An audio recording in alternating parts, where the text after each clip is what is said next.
Hello everyone, it's your boy, the early Lord Haven. That's right, I'm early today. Oh wait, no, hold on, I'm 10 minutes late. We can just ignore that. Yes, we're back, part 2 already. People love part 1, so I thought, let's do some more sigils. Last time we did a bunch of, like, the main sigils, right? We did Lord Paramount, the Lord's Bannerman. Today we're going to do those minor, more niche houses. And before we get started, we've already got a super chat from Canadian Boy Cole who says, "This Canadian has begun his watch." Thank you, Canadian Boy Cole. I think that's my most recent patron.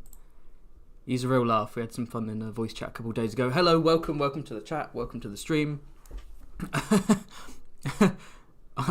You are like our deadbeat dad. Yeah, kind of. But I'm trying my best, you know. Like, I forget to meet up sometimes, I forget to collect you from school, but every now and then I organise a fun event and, you know, we arrive late, but we have fun when we're there. Where is Blackfire? Okay, allow me to explain. So, hold on a sec. Okay, so, for this stream, we're going to do the North, the Riverlands, the Vale, the Westerlands and the Iron Islands, just because there are so many. There are way more sigils than I thought there would be. There are so many. For stream number 3, we're probably going to look at, you know, the rest, the Reach, the Crownlands, the Stormlands, the Dawnlands, and also, you know, extinct houses. Excuse me, extinct houses, personal sigils, and of course, I want to explore the all the sigils created by the modders of CK3 Game of Thrones. So this is a series. We're turning this into a series because it's more fun that way. These boys need to be smaller. My goodness. Okay, let's shrink these. There we go. There we go. We've got loads more to come. So many sigils. So, where should we start first? Of the half of Westeros I mentioned, let me know in the chat, where should we begin first? And I guess while I'm doing this boring bit, I'm trying to shrink all the sigils. Should have done this in advance, but oh well. While I'm doing this, I'll do my generic spiel about like and subscribe, like the video, subscribe to the channel if you're not already. Check out my animated content if you're a first-time viewer. Would anyone be a first-time viewer watching this? Probably not. And if you're interested in the Patreon, you can find it in the description. All kind of good stuff. And not only that, do you want to send in some cheeky super chats to ask me a question or get me to say something dumb? Go ahead. It all helps support Fancy Haven because this is a business. This is my job. I quit my job to do this. So all your support, whether it's super chats or just subscribing, is deeply appreciated. You're a great community. Why can't I? There we go. Oh, I'm such a boomer. Jesus Christ. Right, there we go. It's my birthday this month. I'm really going to become a boomer. The big 2-5. A quarter-life crisis is coming. Okay, come on. Let's get this done.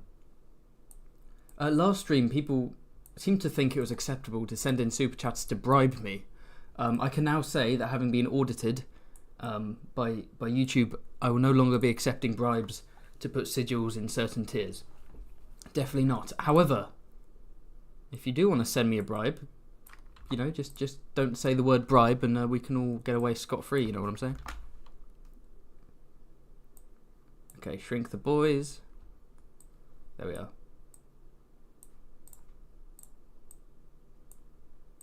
Get this boy big again. There we go. Shall we begin?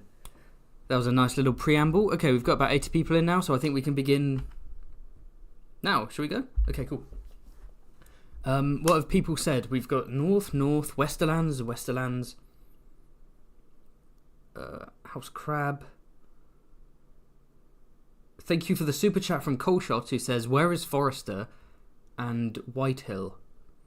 Forrester and Whitehill don't actually have sigils within the canon / semi-canon of A Song of Ice and Fire. Their sigils come from the video game, and so that will be in probably the next stream or the stream after, where I'm looking at them all, kind of the non-canon fan sigils.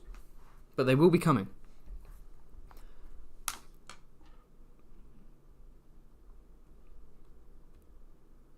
Okay. North. Yeah, let's go north. Why not? So first off, we're going to start with House Cassel, and I do actually have a list. There we go. I have a lovely list of the house names because I do not know all of these off by heart because like this I know this is House Cassel, but let's take this for example. What even is this? Like this is acorns. That's actually Lidl, isn't it? Okay, that wasn't a good example because I remember that one. But like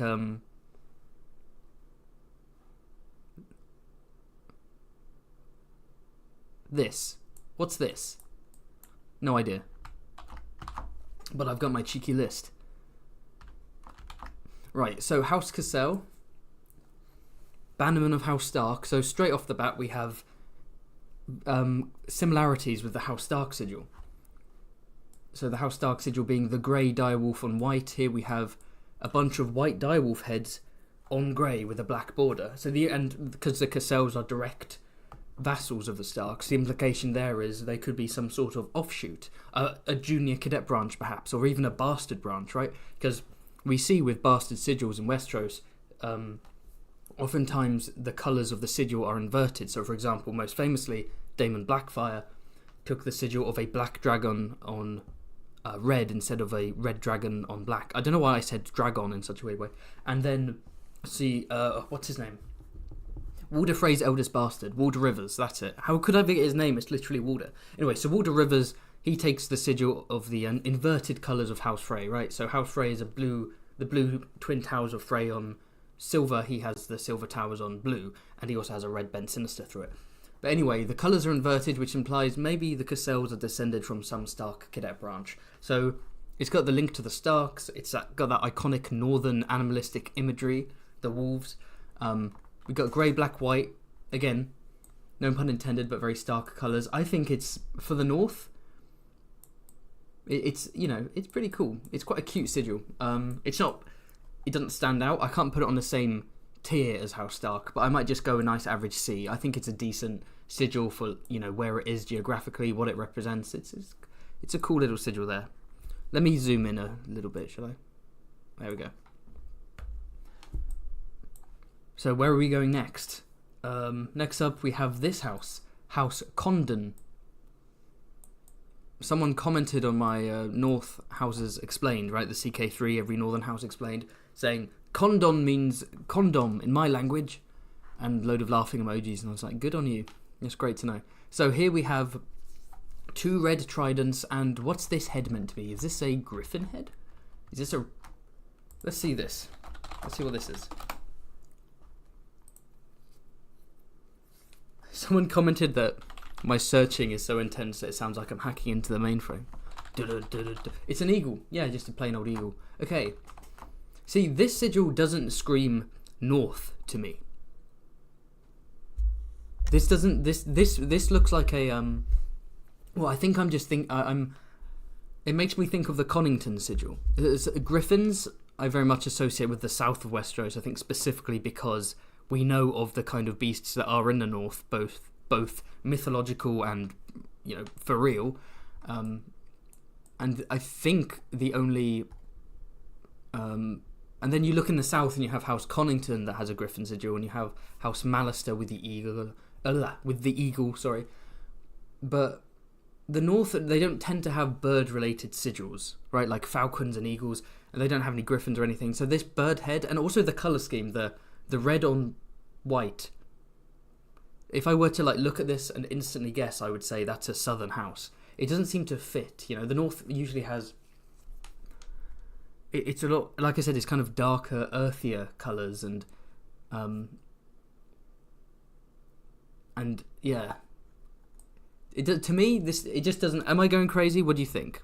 What are the vibes? Someone says Vale vibes. I don't know, I keep repeating myself. I'm very good at that. It's our resident guest, Carl Karsnark. Welcome to the stream. The only Condon we know of is a Sir, so they're an Andau house that settled in the north. That's a very good point. If there's a Sir Condon, if they're landed knights perhaps, and they take the title Sir, they must be Andau. So this could be... Okay, that makes sense. I will accept that. I think it's cool. I think it's a cool sigil. it's simplistic. I'm a sucker for animals. That's my favourite thing. I love the animals being on a coat of arms, and animals with the weapons underneath. It's very like boom. It is a cool. Having just complained that it doesn't quite fit the vibe of the North, now that I have an explanation, I'm okay. I'm willing to view it as is, and I'm gonna give this. I'm gonna put B. I think this is slightly above average. Actually, the more I look at it, the more I like it. Initially, I wasn't that keen, but now I'm looking at it more. I'm like, I kind of like how House Condon. Underrated. Just 2 tridents crossed, eagle head on top. Speaking of birds, that's what I had to eat tonight. That's why I was late. I was like in the kitchen.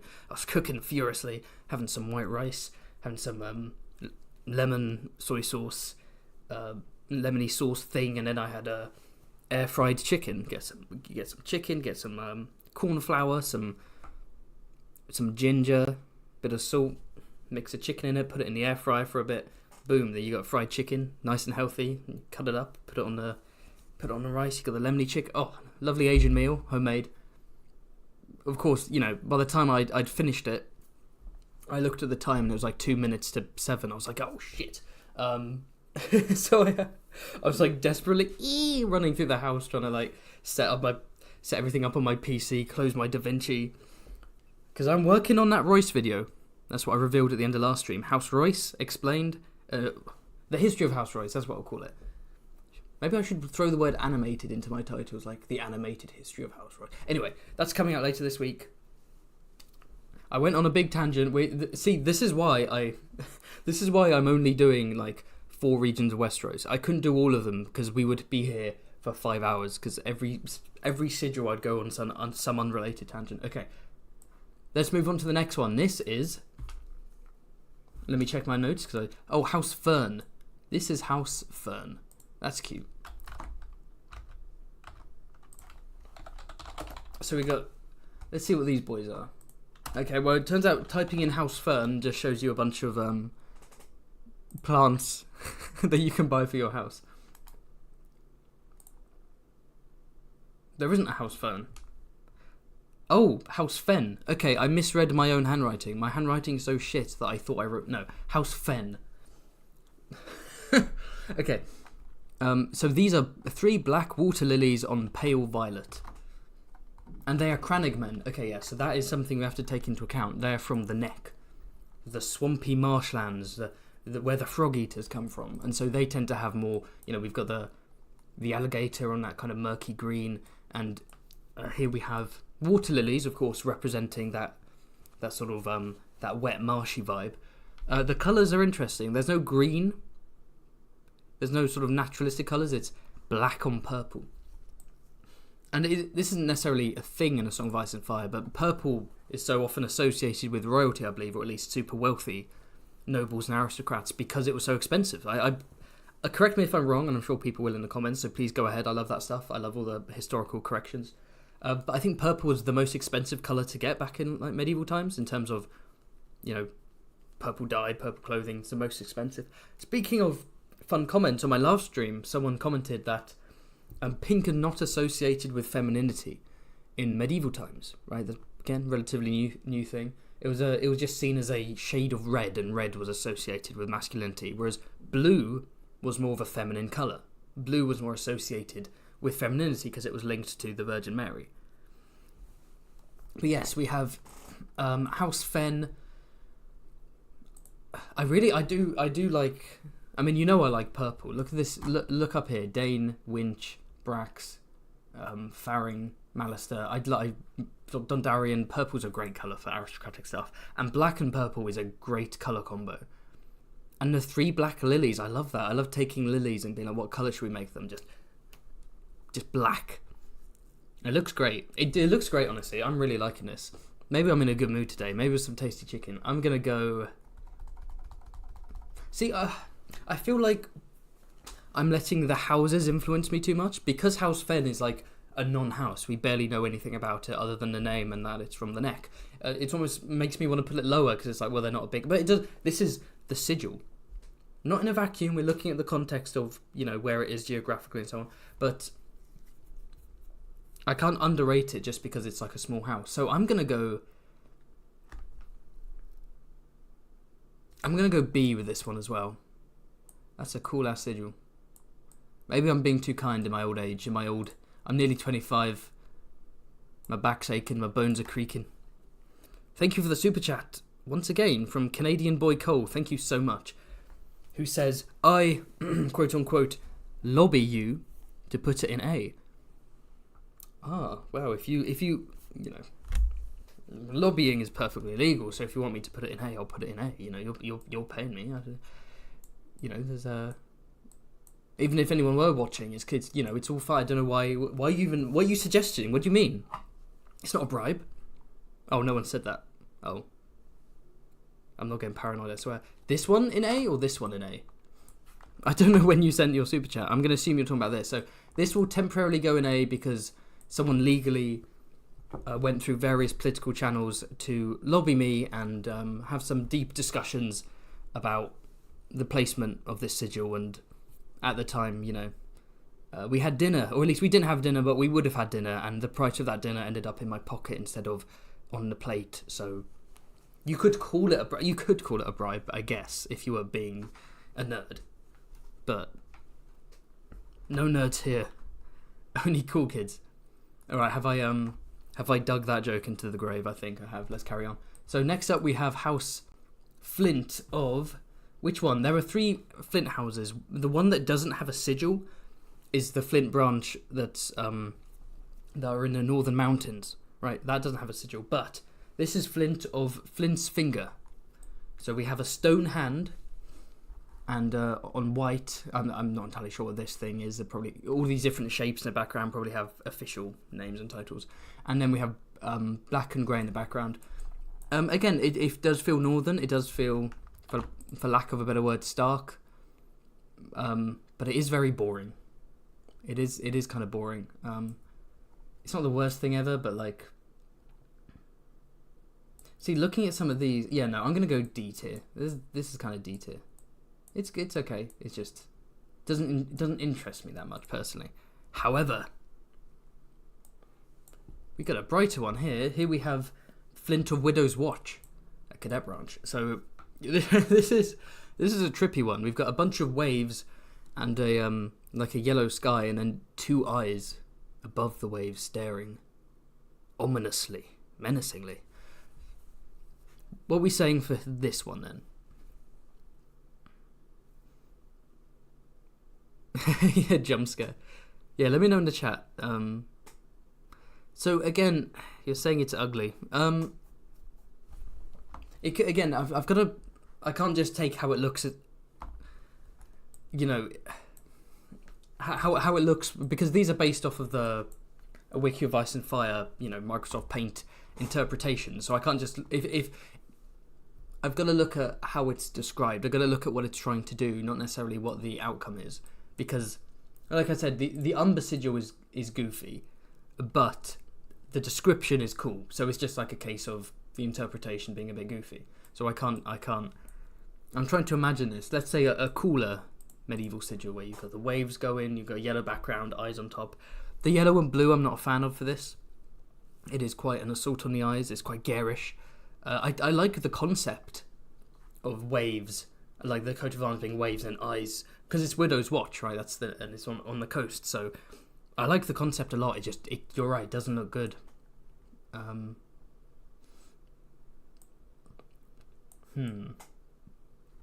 thinking D tier as well. I'll put him next to his brother. It's just kind of.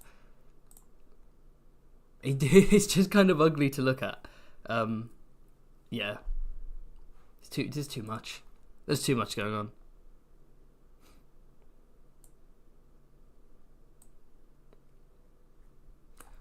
What do we have here? Next we have Ironsmith, House Ironsmith. I don't even... Is this... Yeah. Not all of these are going to be ones that are mentioned in the book. Some of them are semi-canon, which is to say, there's Westeros.org owns the Citadel website, and on the Citadel they post various sigils that are semi-canon in the sense of George has described the name and the sigils for them, but they're not officially in the books, but they don't belong to any official published material, but you know. So what exactly is this? Here we have a a black sword and 4 black horseshoes on a yellow shield, and then there's a green border. So first off the bat, maybe yellow can be done right. Yellow and black can be done right. Baratheon, right? What was this one called? I can't remember the name of that house. But so if this sigil was like yellow with the black, that would be cool. And I like the whole sword and horseshoes. It's Ironsmith, which kind of implies that this house might be descended from, well, smiths, basically, right? We forged swords, we forged horseshoes, and now we've risen to some form of land ownership, some form of nobility. So I like that. But the green border is, the green border and the yellow is not nice. It's. But then, if the whole thing was yellow, would I be complaining that it looks too garish and bright for a northern house? Because that green gives me northern vibes. So does the green border almost act as a pacifier? Does it sort of squash down the yellow and make the sigil more palatable, more subtle? But it doesn't, because it clashes with the yellow. But it's okay. It's okay. Honestly, the colours, mixed bag. The content I like. It's cool. I'm gonna go with C. It could be that I'm being way too friendly here, that I'm being too forgiving, and that it doesn't, and that they don't deserve this. But let's see. Next up, we have House Lake. Just 1, 2, 3, 4, 5, 6, 7. 7 green balls on brown. That's F tier. That fucking sucks. Look at that. Hold on. Can we just let's? This is lame. This is lame. Get down there, you scumbag. Get down there. It makes this one look good.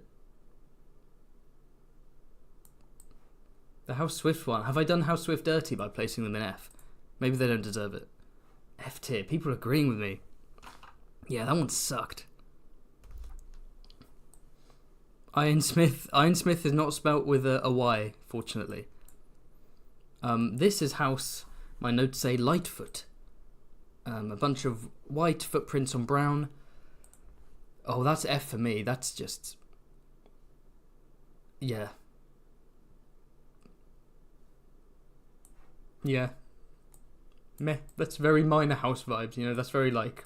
We know that we're a small house and we're never going to have any significance in the main plot. That's that kind of sigil, you know. So this isn't actually that much of a minor house. I think I just forgot to include it in my last stream. This is House Locke. As far as I'm aware, they are actually like principal bannermen of House Stark, or at least they are quite powerful lords in their own right. They're not minor. And there is an old Lord Locke who is described as a bit of a balding, toothless, you know, vulturous man who's, you know, attending that Winterfell wedding. We don't know whether he's loyal to the Boltons or secretly loyal to Stannis. We don't know. But in keeping with their name, House Locke, we've got a couple of bronze keys here, on top of a white bar, and then a purple background. So again, I talked earlier about purple, just representing wealth in medieval times. The keys obviously link in with Locke, so I don't know how you get a name like Locke. House Locke. Maybe there were locksmiths, key makers. Maybe that was where their ancestors come from, the job of their ancestors. Flippy says, I think Ned's mother was a Locke. Yeah, I think you're right. And in Game of Thrones, the TV show, they created a henchman for Roose Bolton called Locke, who I think was inspired by the fact that there's a northern house called Locke. I assume. They may have just come up with it randomly, but I assume it's because it's spelt the same way with an E on the end. Because they replaced Vargo Hoat and the Brave Companions, which is unfortunate. So I got distracted there. Yes, House Locke formerly held Wolf's Den. Yes, I think they did.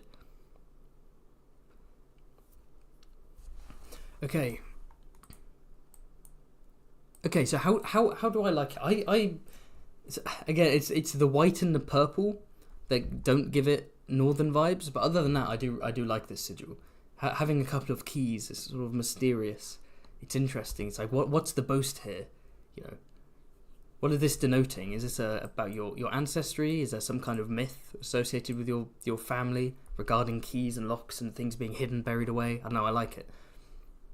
And the colour scheme, because I remember I made a lock character for the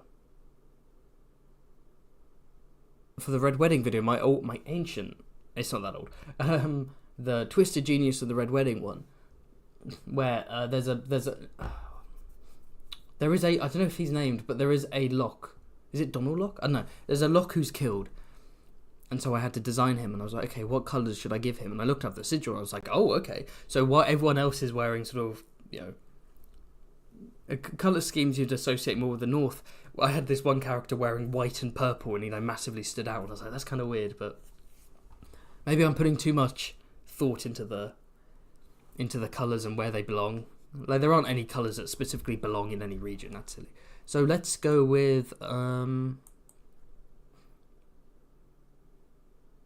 going to go with B. It intrigues me. It's a low B. It intrigues me. I do like the idea of that old Lord Locke, this old vulturous man with like a purple cloak. That's kind of cool. Okay, next up we have... Let me know if you disagree in the chat, by the way. Let me throw out your personal suggestions.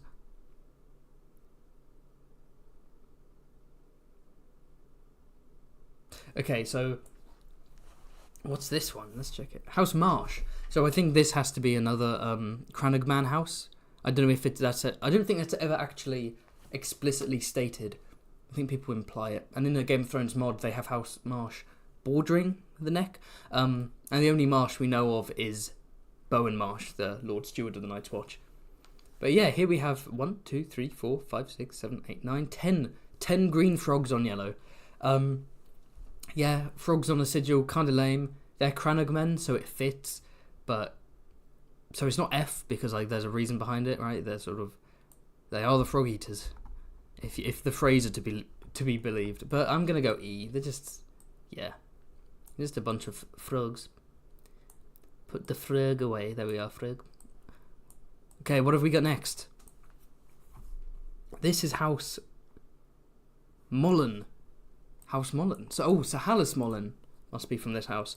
Now, isn't this wintry? It looks like a snowy tree on like an upside down green pyramid, which is the official term, upside down green pyramid, and on white. So again, this feels very snowy, very northern. I quite like this. The green. I'm trying to work out if I like the green or not. I like the idea of a snowy tree, and it's almost like a ray of green is shining over this one tree within a blizzard. But is green the right colour for that? It's quite a pleasant green. It's not too jarring. I'll tell you what. No, the colours are important. The colours can change whether a sigil feels like it belongs to a major house or a minor house. So that sigil, I could see that sigil being a major house sigil if the colour were different. It being a light green, it's still pleasant to look at, but it sort of has that minor house vibe, because it doesn't quite work. There are better solutions, I think. But it's not bad at all. I'm going to go average. I think that's a nice average little snowy tree. I'm taking this way too seriously. Okay, what's next? Oh, have I got super chat? I do apologise. Thank you for the super chat from Coleshot, who says, I, quote unquote, ask to put the lock sigil in E forever. Okay, so again, Coleshot's taking me to dinner. He's got a chocolate bar from the vending machine, but it was stuck, and so he decided to give me, the money directly, and then that's how I earned that money. And then just completely unrelated, he said, "Hey, that lock sigil, could that be an E?" And you raise a good point. The lock sigil should be an E. Forever, I can't guarantee that, but for now, I will put lock in E. You really don't like that, do you? Right. Where were we? Oh, this boy. This is House Moss. House Moss? Yes. House Moss. I can't remember what that background is called. That kind of background where it looks like a bunch of like pepper pots has a very specific time to hack into the mainframe. See what it's called. And you're my collective mind, right? You're the internet hive mind. You might be able to tell me. Vary. It's called Vary. Very green. Very grey and green. So it's Vary. So yeah, it's a orange bend. Not an orange bend sinister. That's the right way. An orange bend over grey and green Vary. House Moss. Are they? That sounds Cranog. No, they're not. Well, we don't know. We just know that they're called House Moss. They're boring. F tier for me. There's not much going on there. And again, the F tier ones could arguably be the most realistic coat of arms in terms of its symbols. But you know, they're not. These ones aren't designed to look cool and to feel cool and marketable. These ones are designed as like, what are some shapes George hasn't used yet? You know. But next up we have, unless I have completely messed up. Oh, whoops. Unless I've completely messed up. Hold on a second. Something's wrong. Locke? Yeah. Marsh? Yeah. Mullen? Moss.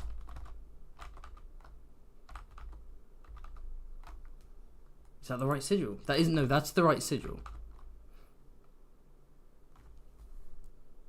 The next one says...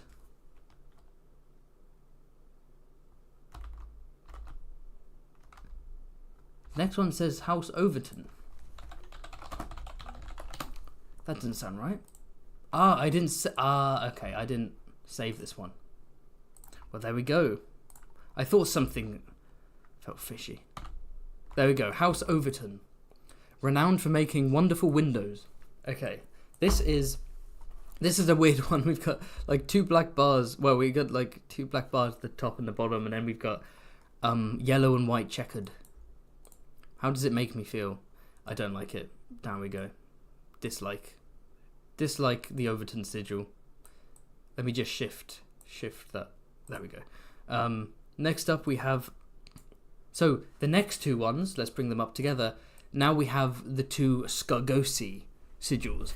So if you remember from our last stream, this is the main house of the cannibal island of Scargos, allegedly. The green lobster, holding a black harpoon on white. Now, something worth noting, yesterday I was saying that it's interesting it's green and not red, but lobsters are not naturally red. They're red when you boil them. They're actually a weird kind of grey-blue colour before you boil them. So, but, yeah. So that's the vibe of that particular Scargosi house. But this, what's this one? They all look very different. Their vibes are all very different, which is quite interesting. So this one is House Crowl. Red and black, nice sort of villainous colours. It's almost like a crimson maw, and then three black fangs biting down, consuming you. It's very simple, but it's kind of cool. I kind of like it, especially knowing the context of it belonging to these sort of borderline wildling, villainous cannibals, or at least we're led to believe that, the Skags of Scargos. It's simple, it stands out. I'm a sucker for red and black. Most of my criticism is just saying I'm a sucker for a certain colour combo, and that's constantly changing. I'm gonna go like average. I think that's an okay sigil right there. That's like, I enjoy that. There's not quite enough going on for me to raise it, I don't think. Yeah, it's a bit too simple, but I like, or maybe it's like flames. It's like red flames on black. I don't know, but oh, hello. Well, that's going in tree tier, which is D. D tier, tree tier / D tier. This is where all the trees go. So another tree for the collection. It's a dead tree on... It's quite a sort of luminous green. I'm not a fan of the green there. The idea of like a dead tree feels apt for Scargos for some reason, but the green is... It's an off-putting green, but I kind of like it. It feels almost like supernatural. You know? Like all of these... I don't know. I don't know. I'm getting hyped for Skagos just looking at this. So now we move on from the clans of Skagos to the clans of the northern mountains of the north. Where are they? Oh, it's down here. Yes. So this is Clan Not, and the leader of this clan is known as the Not. Right, that's kind of the hereditary title, as well as Lord. They're known as like the Not. That's why they all refer to Ned Stark as the Ned. It's a term of respect and endearment. So their sigil is basically, you know, a brown knot on white. It's very simple. Yeah, I'm not a fan. Is it F or E tier? It's simplistic because the Northern Mountain clans, you know, that they are... There is something quite just simple, down to earth about them. But it's a knot. Minnie is saying A. A for the knot? I'm not having that. I feel like, out of respect, I'm going to put it in E, even though it doesn't deserve it, so... Oh, the IRS are calling. I'm going to quickly put... Where was it? This one. From S to... back to B, where it belongs. It's worn out. The bribery's... I mean, the recommendation... I've changed my mind on the recommendation. And the same goes for... Oh shit, what else did I move? Lock. The lock is going to go back up to wherever it was. Where was it? B. It's going back up to B. Right. So House Knot is going E. I can't quite give it F. But we're going to go E. But next up we have another northern clan. We have Clan Burley. With a white dagger on the whole sort of like upside down blue pyramid on white. Again, nice white and snowy. I quite like that one. That's quite cool. It's just like a dagger. It looks more like a butter knife actually. It's like a dagger, a white knife, on blue and white. I like that. For in the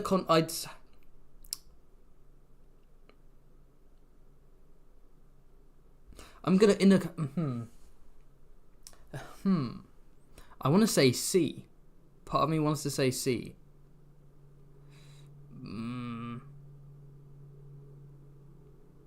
But I kind of want to go B, just in the context of it being the Northern Mountain clans. I'm not entirely sure how to justify this. It just feels...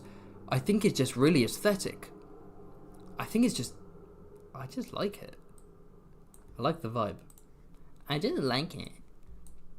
Big old plane going overhead. What's this one? This is House Nori. This is Clan Nori, ruled by the Nori. A bunch of things. What are those meant to be? Thorns. Some keyboard ASMR for you. What have we got? Thistles. 6 green thistles. Oh, that sounds like a tongue twister. On yellow. Less of a fan of this one. This one's kind of lame. So that green and yellow is also gross. Ooh. Shall I respect... No, it's what the knot is more aesthetic than this. Goodbye. You're going to F tier. I'm sorry, I love the Noris. I love the Nori. I love the Northern Mountain clans, but I can't justify that. And then we have the final... Whoops, of the Northern Mountain clans, that being Clan Liddle. Clan Liddle. Ruled by none other than the Liddle. And his children, Big Liddle, Middle Liddle, and Little Liddle. And no, that's not a joke, that's what his kids are called.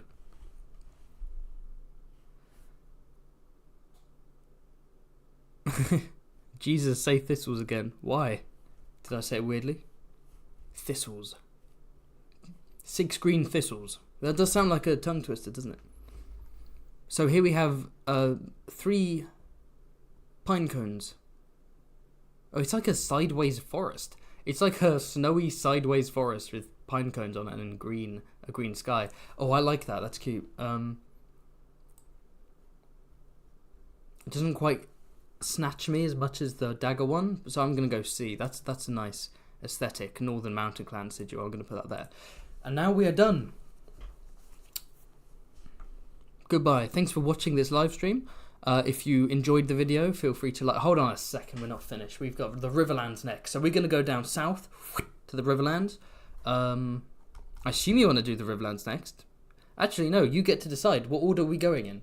We've got the Riverlands, we've got the Vale, we've got the Iron Islands, and we've got the Westerlands. You decide. Which is to say, just throw it in the chat. Clan Wall. Yeah, where's the Wall? Oh, I completely missed it. People are fuming. People are rioting. My bad. Okay, yes. Clan Wall. 3 buckets on blue. Ruled by Big Bucket Wall. The Big Bucket. And then we've got this kind of dark grey and lighter grey. Or maybe it's grey and white. Lots going on here. Kind of looks like a 2010 like meme. Like you can imagine big white meme text above being like, me when I am a bucket. Or some shit. Doesn't it look like one of those old? It's okay. S tier for and I can't judge them based on. I'm not judging the houses. I'm judging the sigils. Remember that. I'm not judging the houses. I'm not judging what they do. Just the sigils. Doesn't mean that all of my picks are necessarily sensible. Like this in F tier is a meme because Harris Swift is a meme. Piper being an S tier is very immature, but that's because despite being a decrepit old man who's nearing the age of 25, I have the brain of a 15-year-old. But that's beside the point. 3 buckets on blue on grey and white. It's okay, but it's actually not. I'm going to go E. I don't want to go F because it's cute in a way, but I'm going to go with E, okay? It's giving, can I has cheeseburger? You know what I mean, right?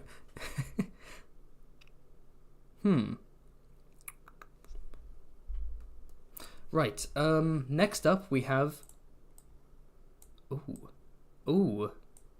House Baelish of Harrenhal. So we need to dive into this one. So, obviously the sigil of House Baelish, of, from the fingers, we'll explore when we reach the Vale. Oh wait, no, I've dived right into the Riverlands, haven't I? I didn't even... I did ask what people wanted next. What did people say? Let's go back a little bit in the chat. Iron Islands, Vale, Wester Babes, Iron Islands, Vale, Riverlands. It looks like the Vale's won this one actually. The people on the Vale, damn. Okay, well we'll move from Baelish to Baelish. So the original Baelish sigil, which is this one. The sigil taken by Littlefinger's ancestor, Bravosi Sellsword, or maybe the Bravosi Sellsword's son took the sigil. But it is it is the head of the Titan of Braavos. The Titan being naturally the giant statue, like also made out of brass or something, guarding the entrance to Braavos. And so to represent his heritage, this Bravosi Sellsword was like, this is the head of the statue, right? The Titan of Braavos, fiery eyes. And it's on green. I don't know why it's on green, but that feels like it works for me, because Littlefinger's described as having grey-green eyes. So maybe the Bravosi threw in his eye colour. I don't know. But the point of this sigil is that it's meant to be... This is the Welsh flag of sigils. Whoopsie, I've smacked my mic. This is the Welsh flag of sigils. If there are any Welshmen or Welsh ladies watching this stream, thank you. I do apologise. But when I read about the Baelish sigil, I immediately thought of Wales. Because the Vale already gives me Wales vibes with its sort of... Its land coming off of Westeros, and the shape is somewhat Welsh-like, kind of Welshy. Not Welshy, Wales-like, to be more, the shape of the Vale, you can kind of correlate it with the shape of Wales, and it's very sort of hilly and mountainy, and the stereotypes about sheep, which are often associated with Wales, and of course a Vale sounds a bit like Wales, so in my head, the Vale was kind of the Wales of Westeros. That was a very convoluted and jumbled way of saying that, but there we go. And even in season 1 of Game of Thrones, they had Savardis Egan had a Welsh accent. I think he's the only character in Game of Thrones who had a Welsh accent, because I think the original plan was they wanted people in the Vale to have Welsh accents, and then I think they ditched that over time, and we no longer heard that lovely melodic lilt. But yeah, and so roundabout way, get back to my point. I'm drifting off. It's been a long day. It actually hasn't. I got up very late. Anyway, so yeah, so Wales is a very small, cute country, but its flag is like a dragon. It's a big red dragon. And I always thought it was quite amusing how this small little country has this big, powerful, fire-breathing beast to represent it. And so likewise, the idea that Littlefinger being this minor lord on this small stretch of barren land in the Vale, and he's represented by this ridiculous, like, over the top, grandiose,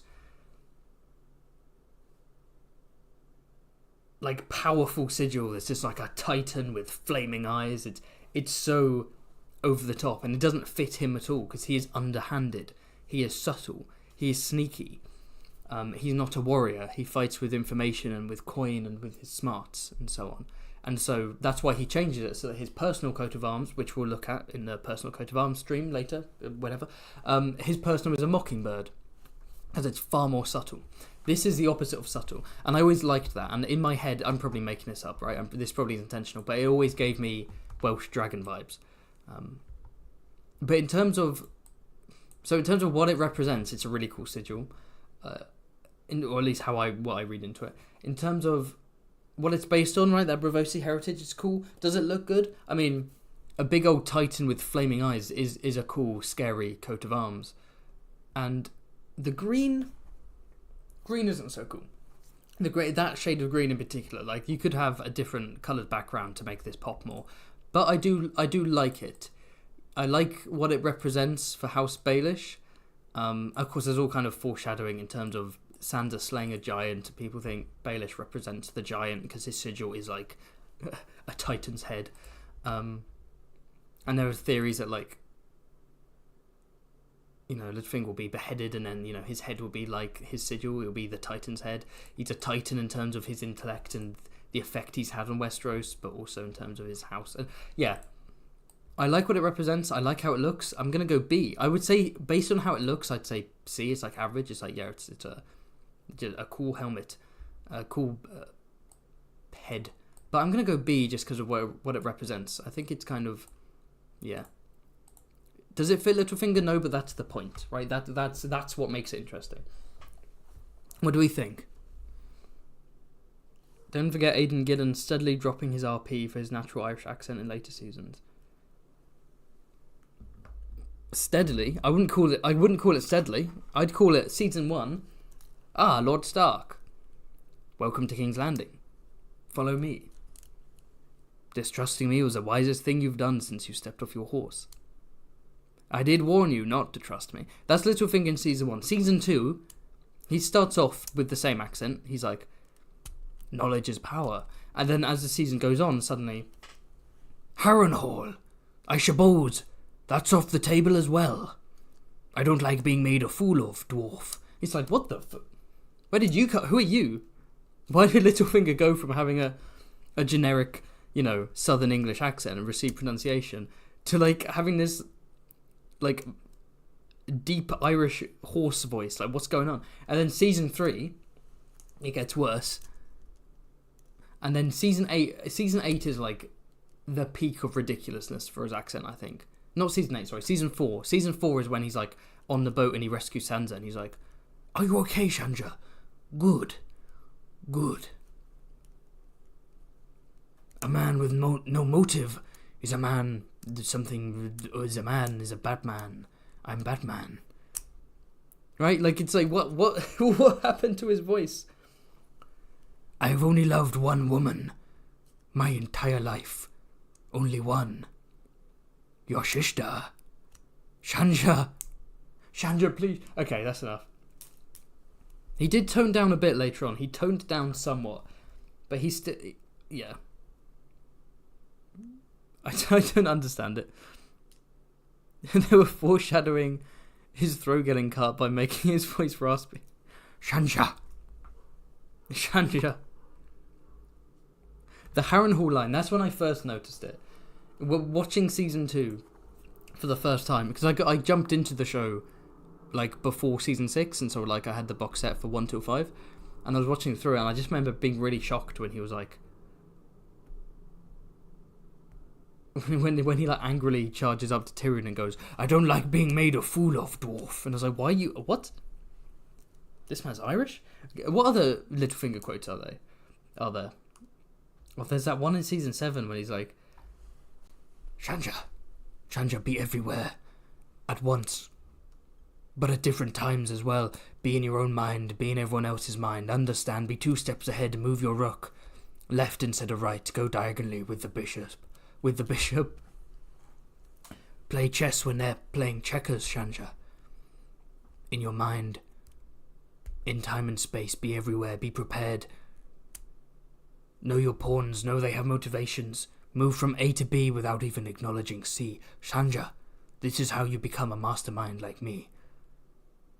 Shanja. I want that full quote. I want that.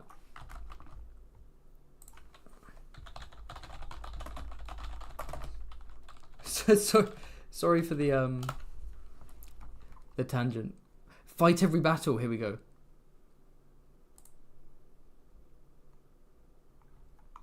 Where is it? Okay, this is the official. I was taking the piss out of it. This is the official speech from season 8, episode 2, I believe. Don't fight in the north or the south. Fight every battle everywhere, always, in your mind. Everyone is your enemy. Everyone is your friend. Every possible series of events is happening all at once. Live that way and nothing will surprise you. Everything that happens will be something you've seen before. What does that even mean? What do you mean that's not advice? You're just saying cryptic shit for the sake of it. Anyway, the easily distracted Lord Haven. Yes, okay, let's move on. So, where are we? This is House Borrell. So, this is one of the houses from the Three Sisters, the islands to the north of the Vale. Sort of somewhat disputed territory, right? The north kind of wants it, the Vale technically has it. So here we have like okay, this is fucking cool. This is like a spider crab. That's terrifying. A white spider crab thing. A creature. It really fits in with the kind of fishy, Lovecraftian, deep one nature of the Sistermen. And then in the background you got that green. Again, very... makes you think of seaweed and the ocean. And almost like slime, you know. I really like this one. This is awesome. This is a really cool sigil. I don't know if it's cool enough to be A though, because it's got good competition. There's some good shit in A, but this I do really like this. I'm gonna go A actually. No, I think that's like a perfect Sisterman sigil. That just it looks cool. The vibes are right. The colors are good. It's aesthetic. I love it.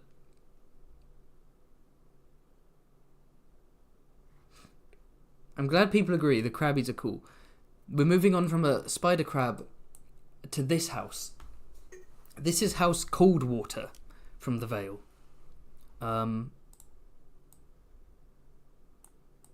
Goodbye. Goodbye, House Coldwater. It's a lame... That should be below F. That's terrible. So, yeah, that's very dull. Oh, whoopsie, I think I missed out on a super chat. My apologies. I was busy doing ridiculous impressions. Thank you for the super chat from Canadian Coldboy who says, 2 super chats. One of them is him saying, do House Beesbreach soonish. The beggar king begs for it. And then he follows up by saying, he pays more and says, Beesbury, the beggar king of Canadians begs. Man's desperate for Beesbury. We will do, okay. Because you have paid, we will of course do Beesbury. I'm not going to mug you off. We will take a quick detour from the Vale to explore Beesbury. Okay, Beesbury is in the Reach, and the Reach isn't here because we're doing Reach another stream. But for you, I will do Beesbury. For you, my Canadian friend. Thank you for supporting the channel. It does mean a lot.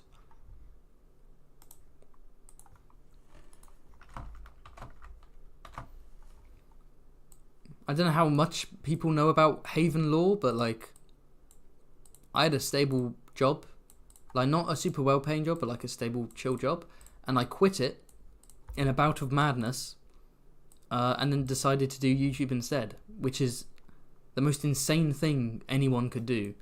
But hey, when YouTube's your job, it's no longer a hobby. It's like you just grind. You're just like, I'm gonna make this work. I'm gonna force this to work. So, House. Should I do the gliders thing? I'll do the gliders thing. House Beesbury. Let's do it. We've got 3 beehives, 3 yellow beehives, and we've got some black and yellow bars to represent the stripes of the bee. Aesthetically, it looks lovely. What it represents, what it connects to, in terms of House Beesbury, they're all about bees. They claim to be descended from some queen bee or some bullshit. It works in that sense. However, I don't like honey, so that's F tier. There we go. Not gonna catch me with my hand in a cartoonishly large pot of honey like Winnie the goddamn Pooh. I'm putting it there. Okay, the chat's always slightly delayed, so I'll wait for the to see what they have to say about it. Next up in the Vale, we have House. Let me just double check my notes. I think this is Donager. Donager? Yes. Donager. Okay, now okay, that's it. I was stalling to see the chat catch up with me. Just people going, no. Calumnies. No, I actually like honey. I'm just fucking with you. Beesbury is, of course, going in S tier. I love the Beesbury sigil. It's so fun. It's not just ironically like, haha, Beesbury. Like, it genuinely looks nice. It's really aesthetic. I'm putting it in S. Why not? It probably doesn't belong in S, but I gotta embrace the meme. Realistically, it might be B, but I'm gonna go S. There we go. But I do actually like honey. I put honey in my dinner tonight. My lemon. It was some lemon juice, some soy sauce, some ground ginger, some honey, some chicken stock. I mixed it up and I drizzled it over my air fried chicken and rice. Very fancy. Too fancy, considering I had a live stream to go to. But there we go, Late Lord Haven. So House Donager, we have sort of like a red sunburst setting behind some green waves with yellow in the back. Cool, like a setting sun or a rising sun. Coolish, kind of bland. I'm gonna put D. D tier, that's kind of bland for me. Next up, we have House Elisham, which is actually again. This should have been in the last stream. This isn't a minor house. This is actually a banner, like a bannerman of the Arryns, I think. So quite a big house. But yeah, we've got pink with the old the grey pyramid things, whatever the official term is, and a black star. Yeah, just sounds like 3 random things thrown together. You know, it looks like it's a collage. It looks like some kid in school like cut up some felt and made some nice shapes and was like, "There's a purple background, and then there are grey pyramids, and there is a black star." Yeah, no, that's lame. I'm gonna put that in E tier. It's not like egregious where it's like F tier is like, get out of here. What are you doing? This is just like, eh.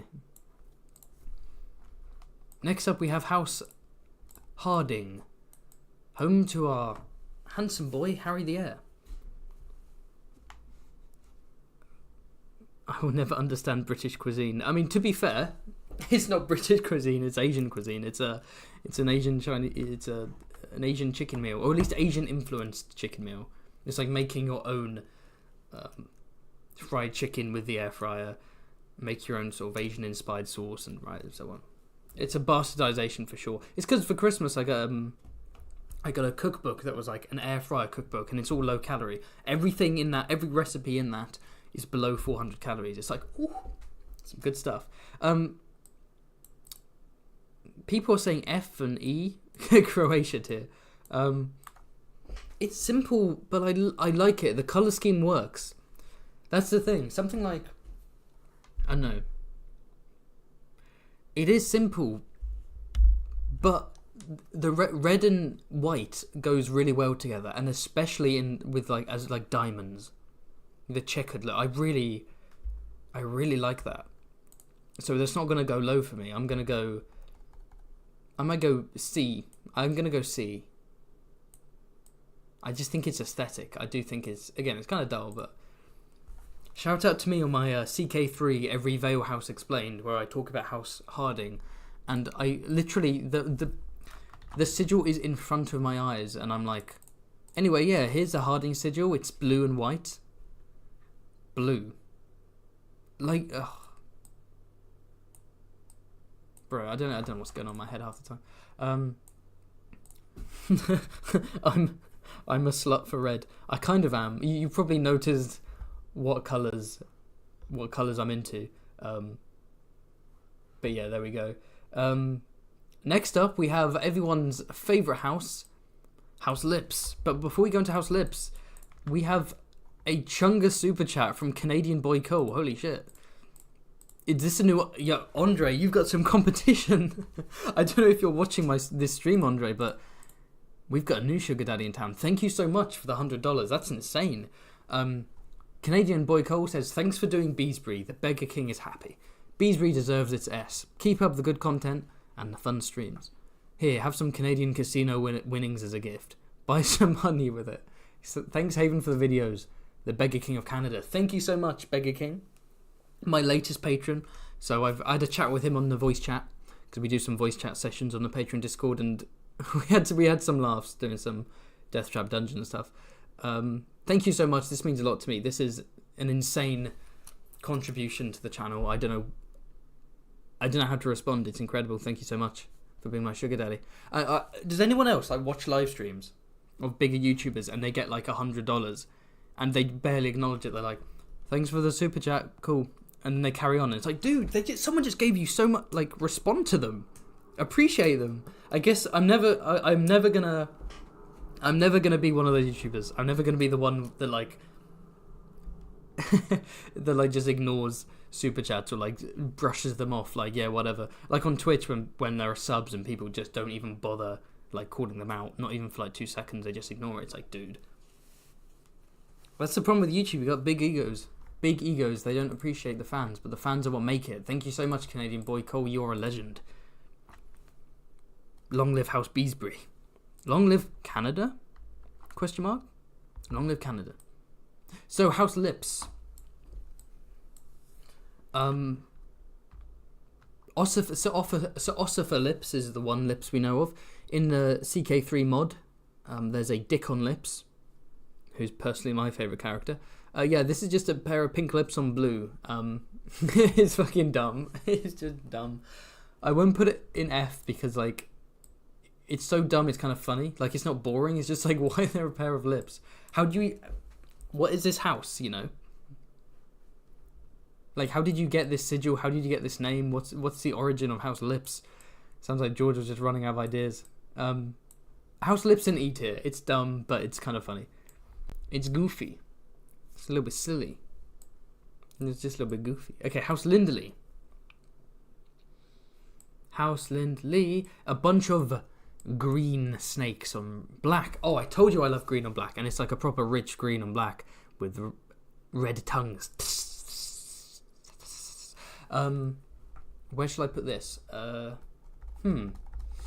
really like this. This is cool. Snakes are cool. Green and black is cool. We don't know much about House Lindley. A tier? A tier? No, I can't go A tier. I'm also not a fan of when there are several crossing it. I like a nice simple boom, one thing in the middle. I'll put this B tier though. B tier's my boy. My boy. There we go. Beautiful. You can go in there. Next up we have House Malcolm. Didn't we do that on Friday? Have we already done House Lindley? It's not on here. Is it?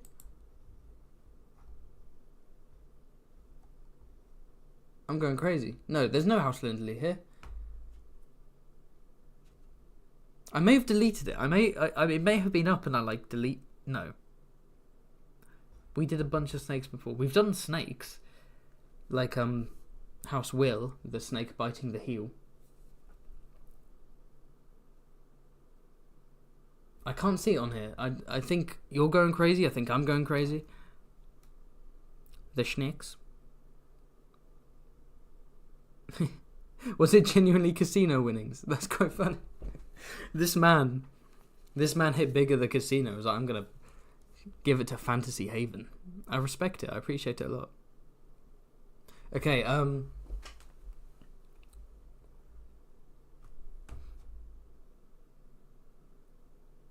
okay, so House Malcolm. This is an anchor on kind of turquoise.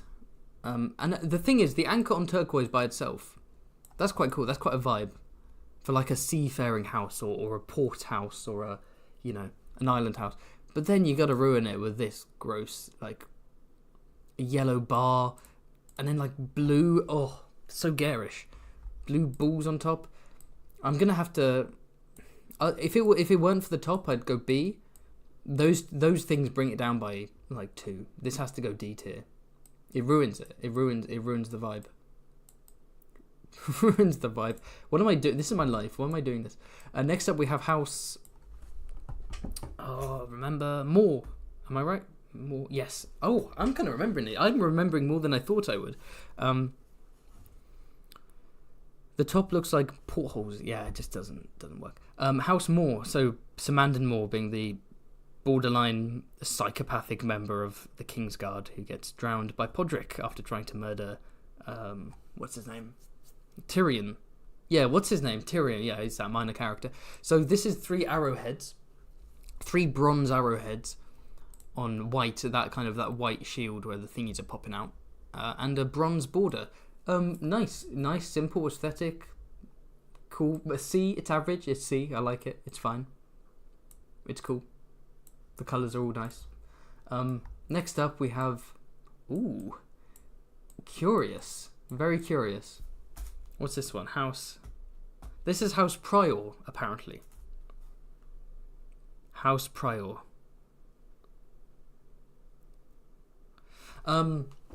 So here we have a pink background and an eclipse. A yellow sunburst, but then a big black circle, probably representing the moon, coming over. So it's like an eclipse sigil. That's a really fun idea for a sigil. I feel like you could do something cooler if your sigil's literally an eclipse. I don't know, like a nighttime in the background, and I don't know. But this is fun. This is kind of What does this give me? This feels kind of like a hallucinogenic imagery in a way. There's something about the colours. It feels very kind of. This feels 70s. 60s or 70s. Does that make sense? Am I going crazy? I like it. It's cool. It's cool. It's like, I'm not going to hang it up. I don't want to go into battle with this flying, but I will look at it and be like, this is a cool sigil. I'm going to go average. No, I think it's. Yeah, no, it is average. Yeah, it's not quite standing out to me enough, but it's cool. Next up, we have House. I believe this is Rutherford. Let me double check. Rothermont, not Rutherford. Rothermont. I'm a sucker for black and yellow, so this is going to be good. We got 5 black starfish on yellow, on like the yellow band, and then black and yellow ermine, or ermine, however you pronounce it. Oh, that looks really nice. I like that. That is cheeky.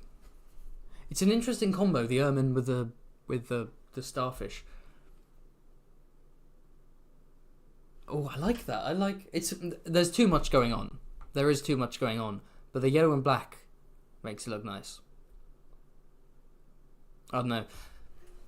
You might be better off listening to a live stream by someone who actually understands like graphic design and and like colours, and I'm not a visual guy in terms of the details. I'll look at something and be like, that thing cool, that thing not cool. For me, this is cool. This is slightly above, just because of the colour. I'm going to go B tier. I quite like this one. Rothermont. That's right. I knew it was Ruther because I've drawn a character for this house. Because in my upcoming History of House Royce video, there is a Lord Ruthermont. I think it's the only time House Ruthermont is mentioned. That there's a Lord Ruthermont who is listed as one of the potential killers of King Robar Royce II. And so I have a Ruthermont pop up with the wearing yellow and black. I really need to get going on that video. I'm so far behind on the Royce video that I'm honestly gonna get up at like 6 a.m. tomorrow and just spend all morning, all afternoon, all evening just working on that one video till it's done, because I've been so slow and lazy with it. Not lazy, I don't need to put myself down, but I've been very ADHD with it. I'm just gonna like, screw it. Tomorrow I'm getting up early, I'm just working all day on it and just embrace it, you know. Get that video done in time. Maybe get it done fast enough for early access for patrons. At the very least, get it done before it's due on Friday, right? But it is coming out on Friday, I promise you all. Definitely coming out on Friday. Oh, I'm slightly behind on the chat. Oh, I'm very behind. Oh, no. There we go. I'd take it without the starfish. Yeah. The starfish almost make it too much, you know. But here we have House... this is one of the two House Shets. So there are two House Shets. The one on the left is House Shet of Gold Tower. Or the Gold's Tower. And the one on the right is House Shet of Goldtown. Don't know which one is the original house and which one's the cadet branch. But they both have a winged theme.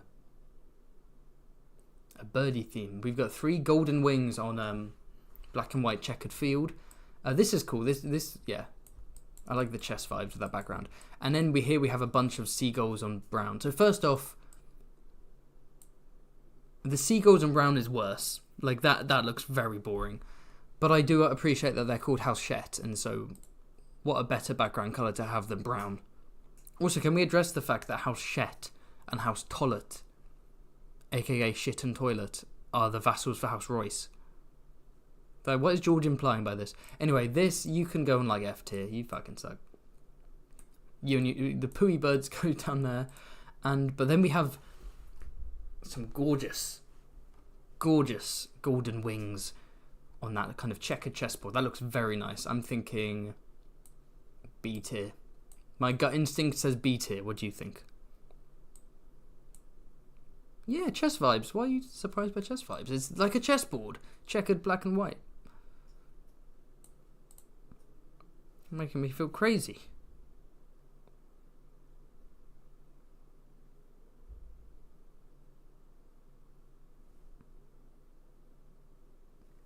Uthashet.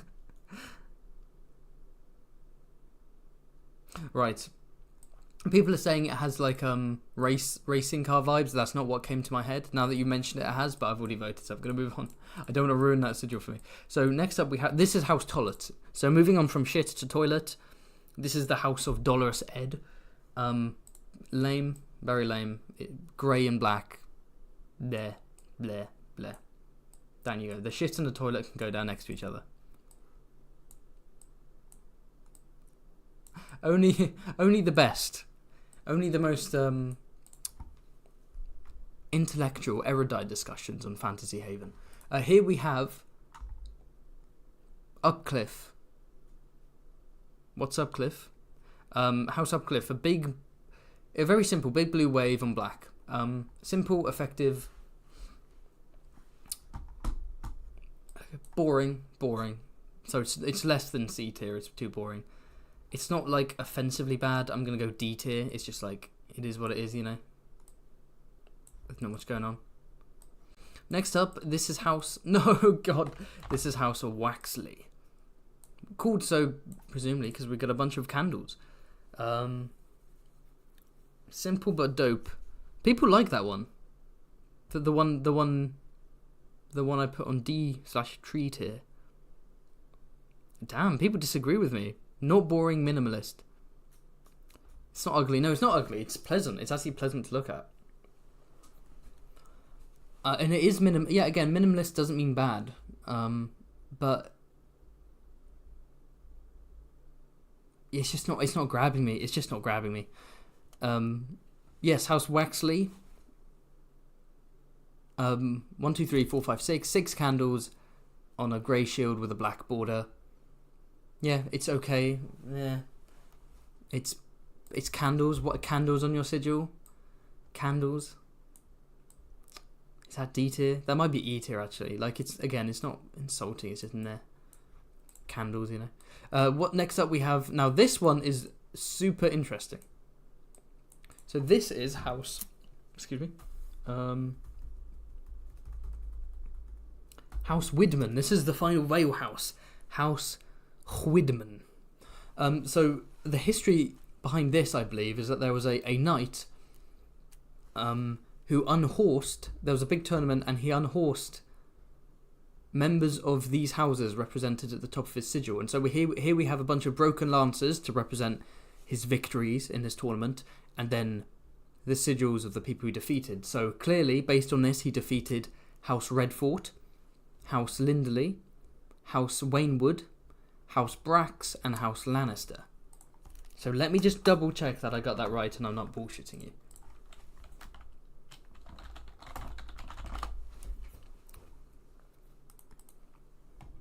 I had a bad dream last night. I had a dream I was being bullied by a couple of bullies from my old school. It was a really horrible dream. It was really realistic. And I woke and then I was like, I had no job and I was like trying to pass some kind of test, and there was that dream thing where like words don't mean anything and like you don't understand what's going on. I think we were learning maths and I don't know anything. I'm really bad at maths and numbers, and I was just like, everything was collapsing. I was like living by myself, trying to find a house, and I had no money, and it was all, I was like, ah.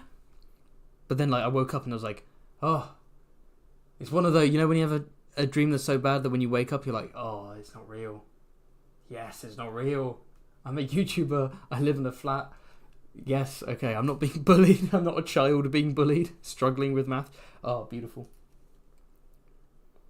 There's one part of the dream where I was walking around my school, like, looking for one of my old teachers. Like, one of the hot ones that I remember from school. And then I woke up and I was like, why'd you wake me up then? Wake me up when I'm, like, going through the nightmare part of the of the dream. Don't wake me up when I'm looking for my hot teacher. Anyway, House Widman. It blazons its arms with, 5 splintered lances and all those stuff. Their words are right conquers might. That's badass. House Widman derives from a tourney in which the founder of the house bested 5 knights of the Vale and the Westerlands. This is from the Wiki of ASoIaF, by the way. The arms of the defeated are displayed above the broken lances. That's cool. So, a noble displaying a broken lance is present in the High Hall of the Eyrie when Tyrion Lannister demands a trial by combat. So, House Widman, yeah, that's why they're in from the Vale. That's just a cool little lore thing, isn't it? I like that.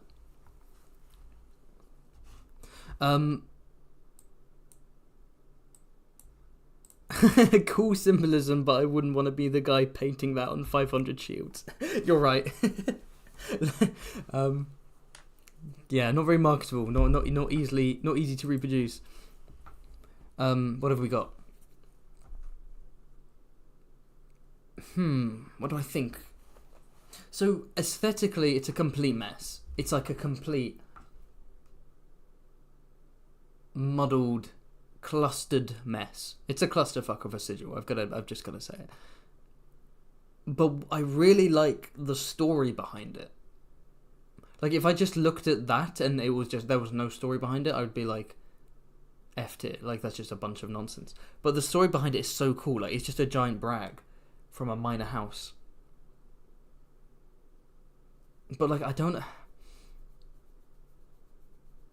Maybe I could put it C tier. Not because it's average, but because it is an ugly sigil, but the story's so good. So it's like the story behind it is S, and the actual aesthetics is like an F or an E. So put it in C.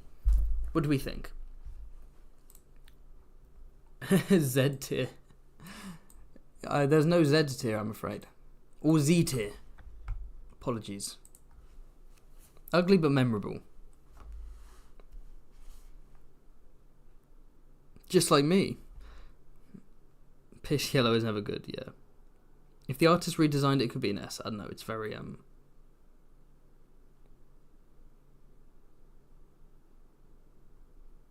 Yeah, school/public speaking are common nightmare themes. I don't get any public speaking nightmares. I've never had a nightmare that involves me having to publicly speak. I think I don't mind the idea of public speaking.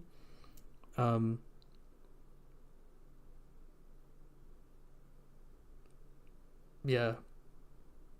Bumper sticker looking sigil. I'm gonna put this. I can't drive. If I had a car, I'd put this on the back, and above it, I'd be like, I voted, and just like make people guess like what I voted for. Make them be like, what the fuck? What? Hold up. Okay. Yeah, C tier. Oh, where are we going next? We have the Riverlands, the Iron Islands, and the Westerlands. Should we put it to a vote? Let's put it to a vote. A vote in the chat. Everyone jump in and vote in the chat. Riverlands, Iron Islands, and Westerlands. Whoop. Oh no, I need to press. There we go. Vote, vote, vote. Get voting. Jump into the chat. Vote like your life depends on it.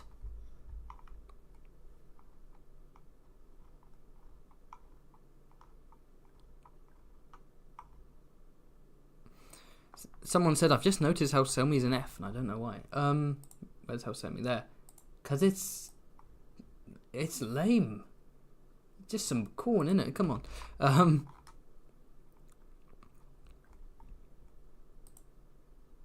Oh my god, 42 votes in.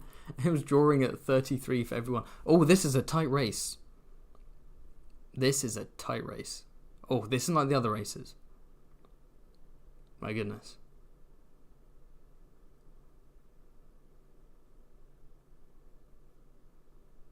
Wow, this is really tight. This is like this is the complete opposite of Ariane Martell. This is the tightest thing I've ever seen. 36% in the lead, 50 votes in. Shall I pause it now, or should I let the votes continue to? I'll leave it a bit. I'll leave it. I'll let it go. I always end polls too early. I get too excited. Oh, I can't wait. I've got to be like. I'm not calling you racist, but F tier has a lot of brown sigils in it. Hey now. Hornwood is in B tier, and that's got a brown bull moose. Thank you very much. I will have you know.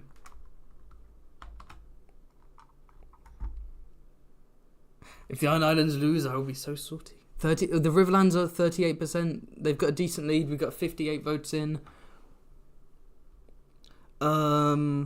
60. Should I wait till 60? Okay, we're 60 votes. I kind of want to let it trickle, you know.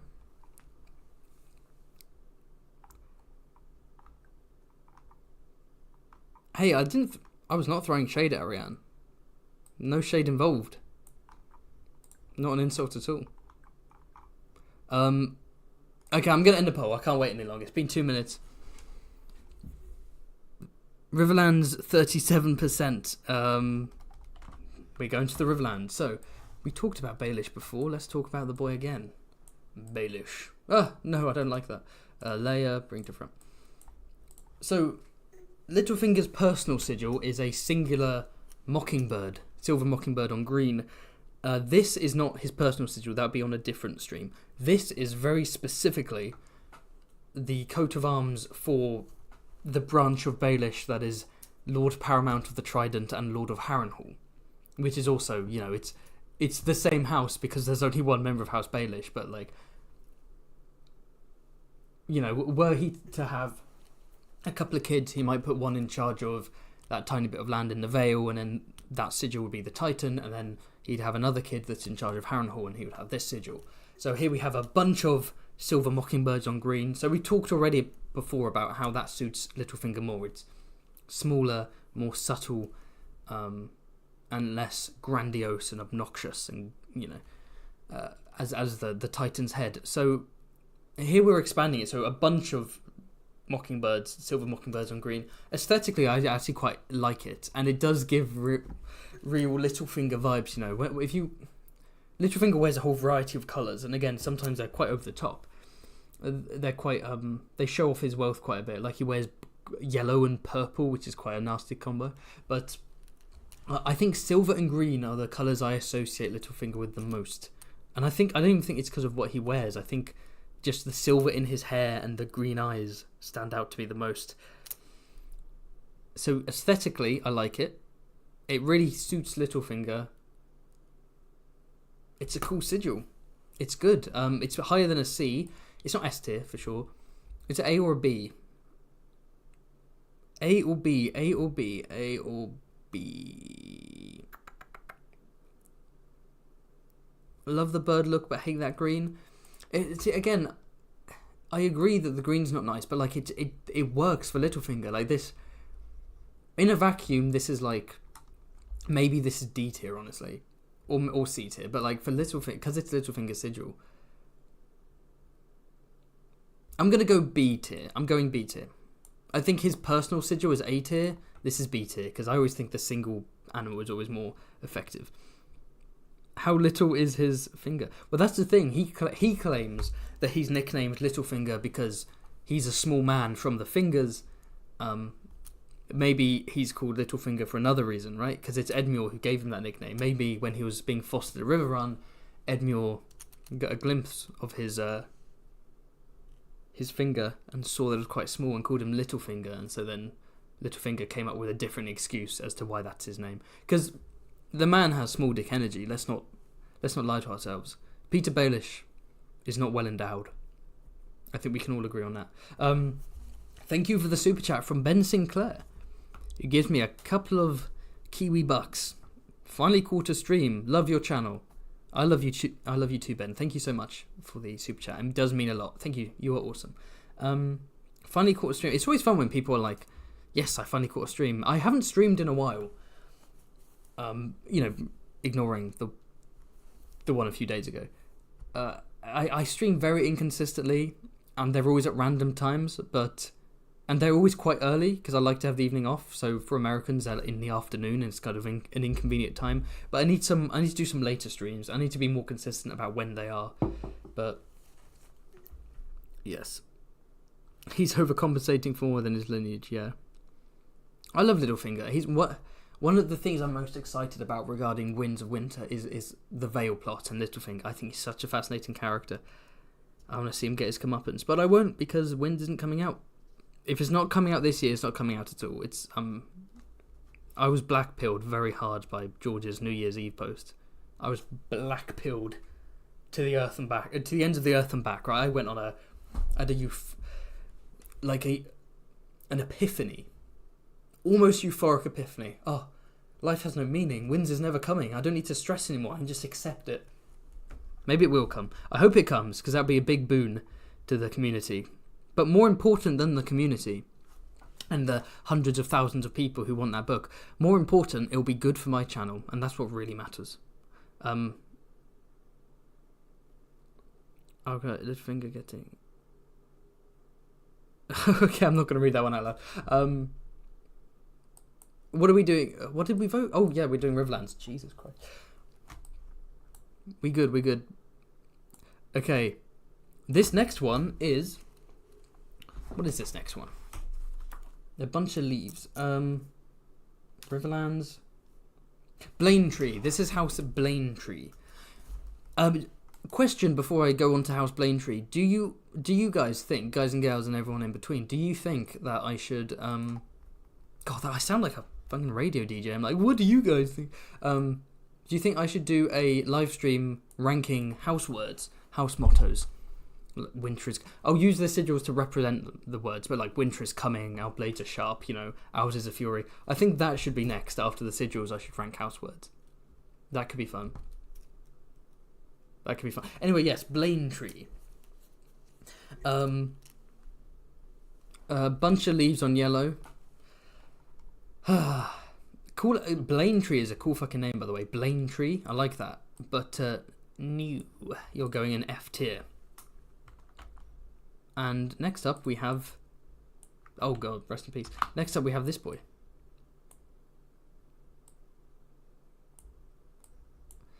Bring you to the front.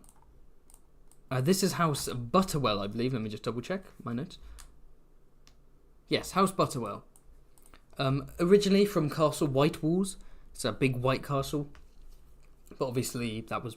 Not obviously, but that was crushed broken down, burnt, salted, because it hosted the tourney that was the breeding ground for what could have become the Second Blackfire Rebellion, but instead ended up as the wannabe conspiracy, kind of went out like a wet fart. It was terrible. But you can see it in my Blackfire animated video if you haven't already. I would say butter well. They butter well. And they have white walls, you know. Butter, that must be where they made their wealth. They're like cow lords, they're cattle lords. Maybe they own a load of farmland, they own a load of cows, and they were able to provide lots of milk and therefore lots of butter, and that's sort of how that's how they garnered their wealth, perhaps, as a house. So that became part of their name, and white walls being called so because of milk, because of butter, because of course, yeah. I don't know. But either way, I'd like a more interesting sigil than that. Give us a slab of butter. Give us a pint of milk, a gallon of milk. Give us a cow. Give us a big cow udder just in the middle, dripping with delicious, full-fat, creamy goodness. I don't want this. I don't want this wavy, green, white, yellow. That's boring. I'm so insulted by the lack of milk on this sigil that I'm putting it in F tier. I'm actually annoyed. I want like a classic bottle of milk with like a thumbs up on the logo or something. House Butterwell. I don't know what I'm talking about.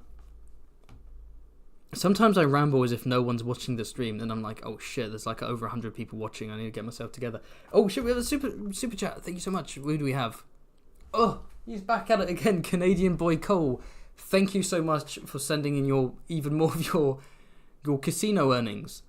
Thank you so much. You have a problem. You should seek help. It's okay. It's not an addiction, but you need help. The Ariane joke was great. Made me laugh. Enjoy the prize winnings. Thank you so much for sending them my way. More honey is needing purchasing, and now you have the spare coin. Like I said, I used some honey for my my meal, right? With the soy sauce and the ginger to create that kind of lemony Asian-y sauce. And I used the rest of the honey.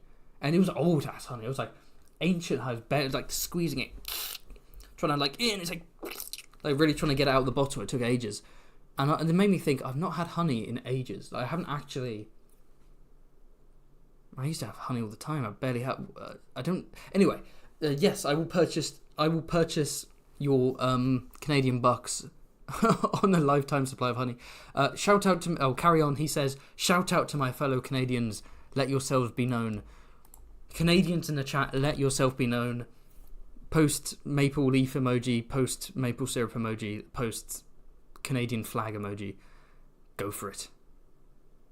Shout out to all my Canadian fans. I've got 2 wonderful, sexy Canadian patrons, and I know I have a bunch of Canadian viewers based on my analytics. You're all awesome. Thank you so much. Shout out to the Canadians. I love you. Speaking of, should I quickly get my analytics up? Should I read them out in terms of percentage, like demographics and so on?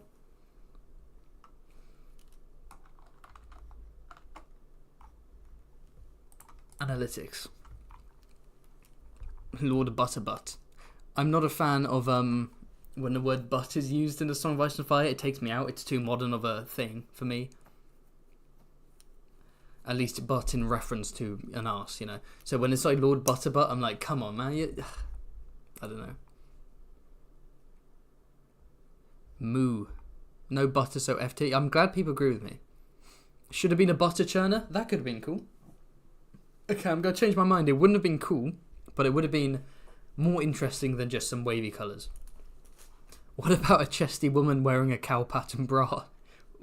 Behave yourself, man. It's too early for that kind of talk. Way too early. Behave yourself. There better be... Wait, hold on a second. Okay. Analytics.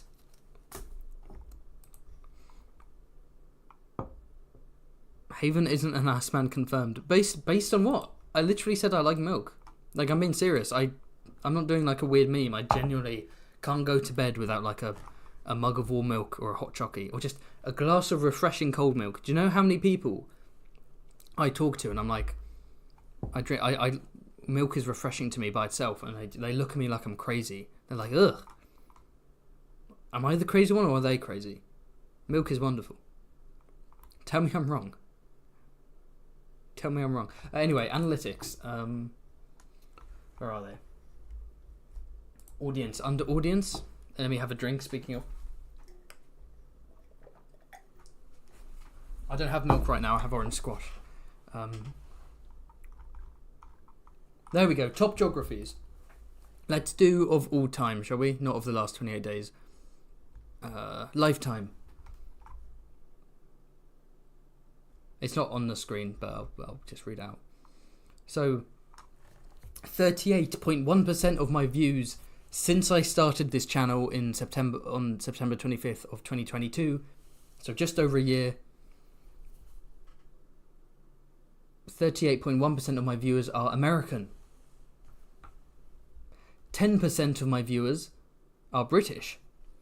And there we go, 4.5% of my viewers are Canadian. Shout out to my boys in red and white over in Canada. 3.9% from Germany, 2.9% from Australia, 2.5% from India, 2% from the Philippines. Shout out to the Philippines, I guess. 1.9. I've never actually looked at this before. 1.9% from Sweden. I've never looked this deeply. The studio app usually shows me like the top 5. It doesn't. This is the one on the browser. Netherlands 1.6, Brazil 1.5, Brazil number 1, Poland 1.5. I've had 36,000 views from Poland, and I think they all come from Boombler. Where's Boombler in the chat? I don't see Boombler. Ireland 25,000, France 23. Oh, this is cool. This is trippy. Quinn the GM was messaging me the other day, and he said that he looked at watch time of his channel in years, and it was something like 60 years. And I looked at mine and it was like 30. So like, my channel has been watched the equivalent of 30 years. That's fucking existential. That's like... Anyway, just thought I'd read out something that you can't see on screen, because I thought that'd be super interesting. Let's move on. Where are we? Next up we have these boys. We have... And what are you, good sir?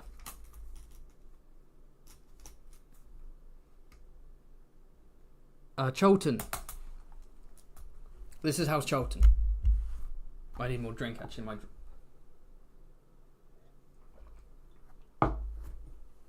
So my throat's getting a bit dry. Yeah, this is lame. This is boring. I'm going to go F tier. I didn't even want to give that one a chance. Go away. We've got so much to get through. Next up, we have House, I believe, Ehrenford. Let me double check. House Ehrenford. Yes, I knew it. House Ehrenford being vassals of House Frey. I think Cholton might be vassals of House Frey. Yeah, Cholton, Ehrenford, and Hay are the 3 vassals of House Frey, I think.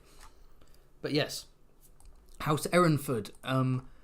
Here we have a heron, I think. Like Hereford is that where it's derived from? It's a ford where herons used to, frequent and eat birds, and so it became the Heron Ford became Ehrenford, became Ehrenford. That's fun. That's like some fun storytelling in the name. But here we have a yellow heron holding a fish in its beak on pink. Kind of ugly colours. Having a heron, like, as your sigil, is kind of lame. I D tier. I'm gonna go D tier for Ehrenford. I don't want to be rude, but D tier. Another super chat. Again, I've said this before. I'm not big enough to like do that thing where you leave super chats at the very end, because I don't get enough. But I also, it'll be like a massive arsehole move if people send money to me, and I'm like, I'm gonna ignore you till the end of the stream. There's like 3 people who've done it, so I'm gonna say them as they come. Thank you for the super chat from Vandalman, who says, okay, well, I'm being paid, so, who says, please say, quote, Please say, I want mummy. I want milk. I want to be held. There you go, you animal. You're going to soundbite that and keep it for your own bizarre purposes? Go ahead. See if I care. God damn it. Alright, well, there we go. Next up, we can brush right past that. House Goodbrook, I believe. Double check. Yes, House Goodbrook. Yeah, like a wavy blue river on yellow. That looks horrible, boring, hurts my eyes. House Goodbrook. Fun fact, not that fun, but it's certainly a fact, based on all my Frey research in the past. Lady Tita Frey, the daughter of Sir Jared Frey, is married to Sir Garth Goodbrook, and Sir Garth Goodbrook died in a red wedding because he was killed in the camps. Boom. I said that in a bit of a stilted way because I was trying to remember. I think I got that right. Garth Goodbrook, red wedding, fought for the Freys because he was married to Tita, he was killed, etc. Yeah, that's how I remember House Goodbrook. It's certainly not because of the sigil. Okay, moving on. What is this? I don't even remember like copying and pasting this on here. Like I don't even. What is this?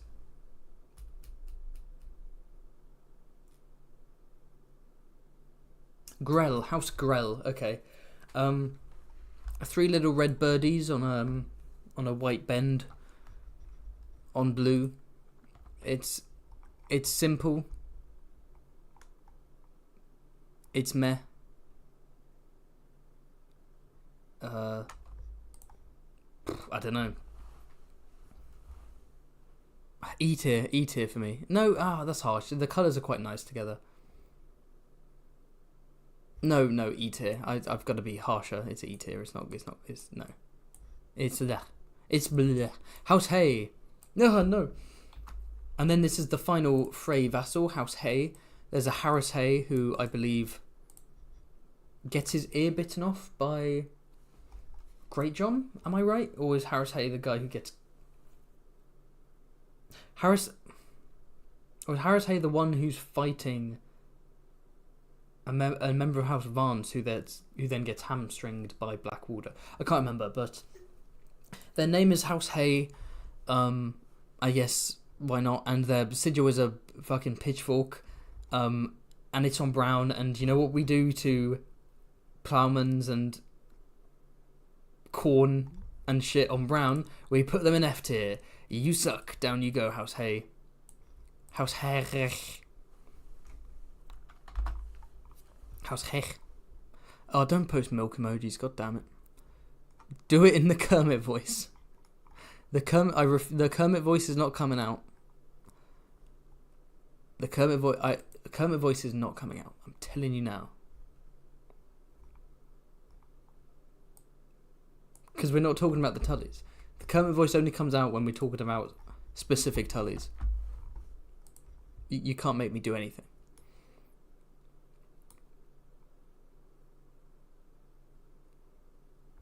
Imagine being one of 12 Frey-aligned casualties of the Red Wedding. Yeah, imagine you organise and take part in a Red Wedding and you fucking die in it. Well, it's 3 Freys and 1 noble married into a Frey are the 3 noble casualties. So like I said, Garth Goodbrook dies fighting the camps. Tytos Frey is killed by the Hound actually because he's trying to chase Sandal Clegane. No, sorry, he's trying to chase Arya and he's killed by Sandal. Jingle Bell obviously killed by Catelyn, and Benfrey Frey is killed when Daisy Mormont. Well, no, he dies of his wounds, but the only wound we know of is Daisy Mormont slamming a tankard into his face. So maybe that killed him internal bleeding. Maybe it was a different wound, or a bunch of them smashed together. I don't know. But yeah, 4 nobles died, 3 Freys and 1 person married into Frey, and then there were like 100 or so soldiers that died in the fighting, but for the most part there weren't many casualties. Every Frey Explained coming soon. You better believe it's coming soon. Soon meaning sometime roughly before I die, but definitely before Winds. If Winds gets announced, I'm literally, I can't have Winds beat Every Frey Explained, so I'm just going to drop everything and do Every Frey Explained. I'm going to be like, fuck. K-maxing. Fork chads, come on. They are not fork chads. House Hay are not fork chads. Look at that. It's a pitchfork. It's not easy being green. I won't do the Kermit voice. I refuse. Only phrase. Gatehouse Amy has only phrase. Gatehouse Amy has an only phrase account. Oh, that's a I need to do a kind of meme. My Every Phrase Explained. You know my so my reviews and video essays, my early content is a lot more memey and jokey, and then my newer animated lore stuff is a lot drier. It's a lot more sort of specific, like, you know, getting into the lore, which is fine. But should my Every Phrase Explained have some more humor in it? Do you reckon that could be a place where I like talk about only phrase? Or is that like pushing the meme too far when people just want like an explanation? Should I make it funny? I don't know. Every Phrase Explained will be like my magnum opus, so I want to put loads of effort into that one. Next up we have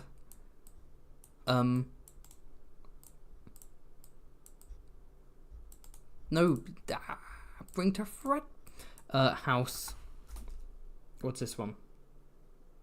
What is this one? Howick. House Howick.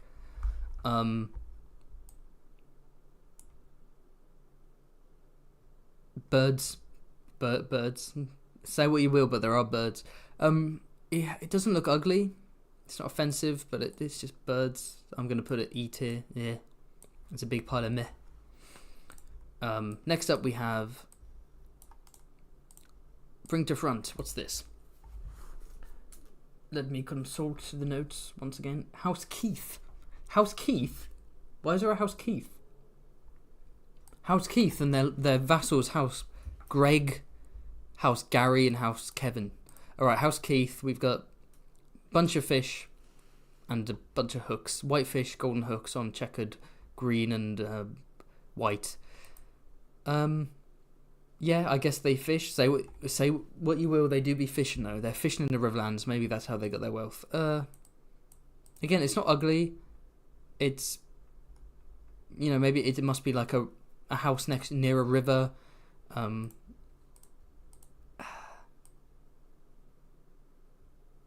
E tier? Is E tier too harsh?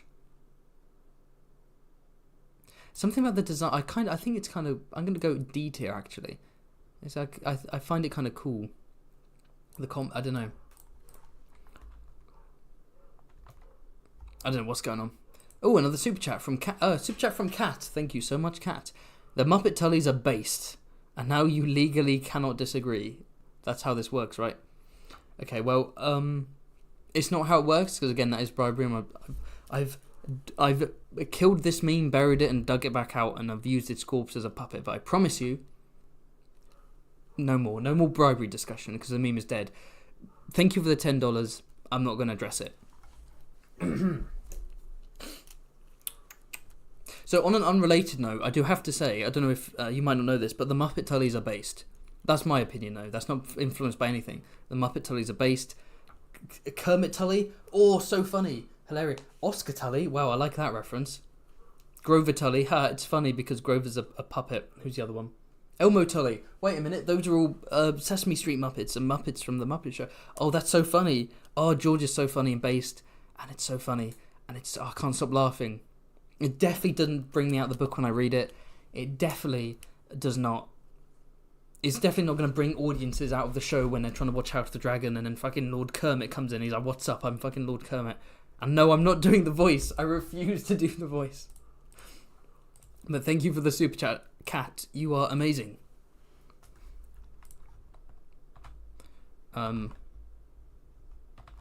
Right, next up, here's an interesting one. So this is a relatively new house. This is House Lannister of Darry. So we've already looked at House Darry. And we've looked at House Lannister, and this is the amalgamation. It's Lancel Lannister, the firstborn son of Sir Kevin Lannister, the younger brother of Tywin Lannister, marries Gatehouse Amy, who has an Only Phrase account, because Gatehouse Amy is the eldest daughter of Meretre, who's married to Maria Darry. And therefore, the idea is that if she marries Lancel Lannister, the Lancel Lannister is married to, because all the male Darrys are basically gone, that he's married to the next in line to House Darry, which isn't necessarily true. There are other claimants, but that's the idea, is that the Lannisters are like, we own Castle Darry now. But of course, that marriage it's not consummated, and it's not and it's annulled and all that stuff, because Lancel becomes faith-pilled, right? He finds Jesus and rejects thoughts and thottery altogether. But in the meantime, while they're married, we have this little quartered coat of arms. So this is an ugly this looks terrible, but it's more practical than, aesthetic. So the Lannisters are in S tier, and the Darrys are in F tier. Okay, so it's literally an S and an F tier sigil slammed together. I guess I should put it in C tier, like slap bang in the middle then, right? Like just slap bang in the middle. Does that make sense? Or should I just judge it on how it looks? I'm going to put it in the middle because it's a great sigil with a bad sigil, and it's just like, yeah, that's just fence-sitting to the max.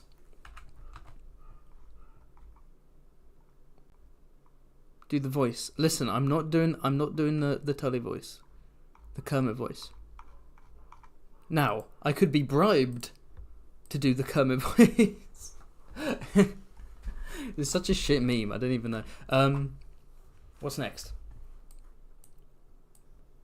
Oh, hold on, you thought buckets were fun.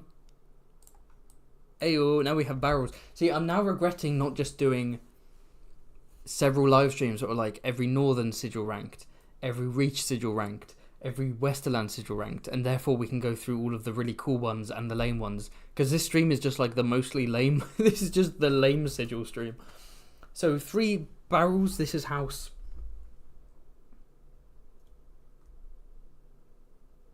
Lolliston. What the fuck is that? Okay, F tier, you suck, go away. I don't even know what House Lolliston is. That sounds like it's not true. Next up we have House, now I know this house. This is House Leicester. In the CK3 Game of Thrones mod, House Leicester is a vassal for House Bracken. I don't think it is in the books necessarily, but we just know there's a House Leicester. Interesting fact, Chester is derived from castle. So Leicester would be, at some point there was like a castle called Lye Castle, or maybe there was a river called the River Lye, or the Lye River, and then the castle by it would be the Leicester.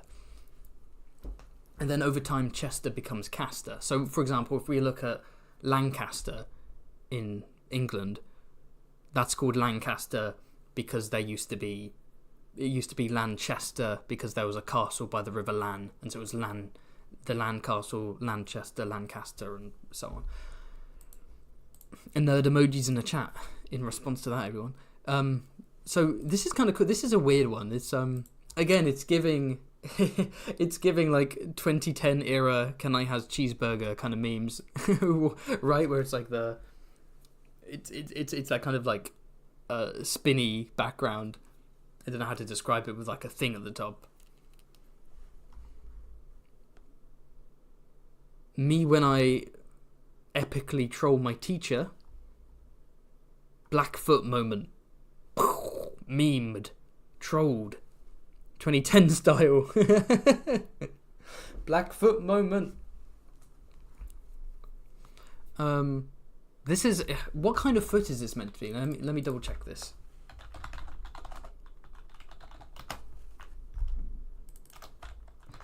Okay, we're into... Okay, I'm going to have to explore the dark web for this.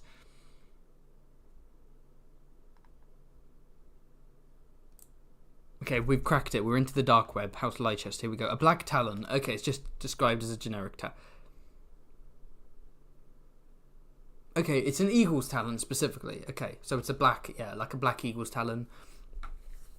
Black and... I don't know how I feel about this. I might need to go to the chat. What, you fellas in the chat, what do you think? What would you... I don't know where to put this. Because I do kind of like the way it looks, but also it feels kind of weirdly modern. It feels a bit goofy.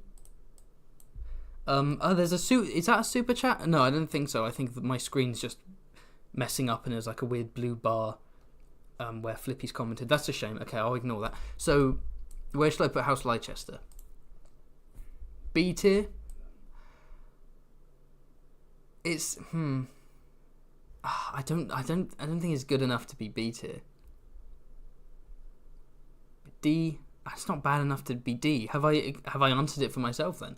I think D tier. C tier. Average. It's like a decent sigil. That's Spice Lord Thanos. I have another super chat. I've got all these blue bars on my screen that say do the Kermit voice because my monitor's broken and they look like super chats but they're not. I promise you. So I'm just gonna ignore all of them. Right. What's next? Also apparently. It says on the wiki, House Leicester is a noble house from Castle Leicester. Well, actually, Chester means castle, so saying Castle Leicester, you're saying Castle Castle, actually, which doesn't really make sense. Okay, fine, I'll address the super chats. Fine. Thank you for the super chat from, the super chats from Flippy Dippy Doo, thank you Flippy, from Spice Lord Thanos, thank you Thanos, and from Canadian Boy Cole, thank you Canadian Boy Cole, who all say, do the Kermit voice. Fine.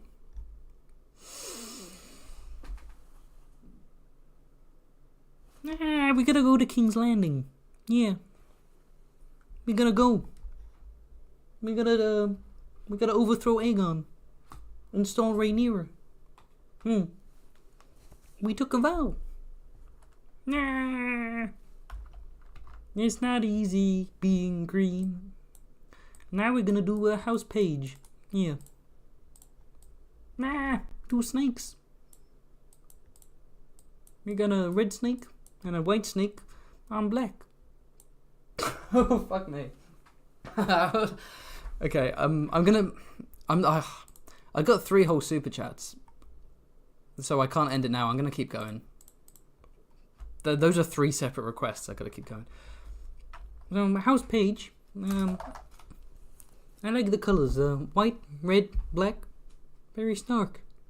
Nice contrast. Yeah. It's not easy being red or white or black. I'm losing it. The more I do it, the more I lose it. I like its simplicity.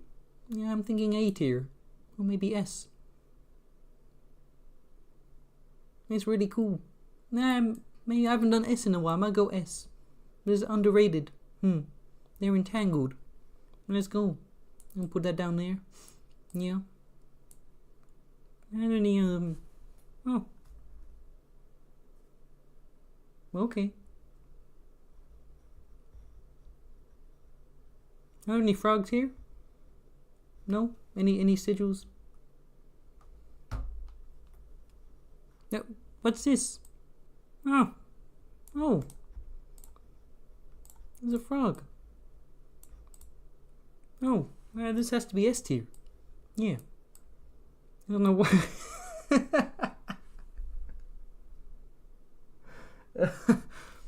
You can go up there. I'm losing the voices the more I do it. There we go. Alright, that's enough. I can't. So stupid. How many viewers have I lost since that? Okay, I'll wrap up with my ultimate Kermit impression. I love doing this at parties. I love being like, hey, I can do an impression of Kermit about to sneeze. And they're like, oh, show us. And I go,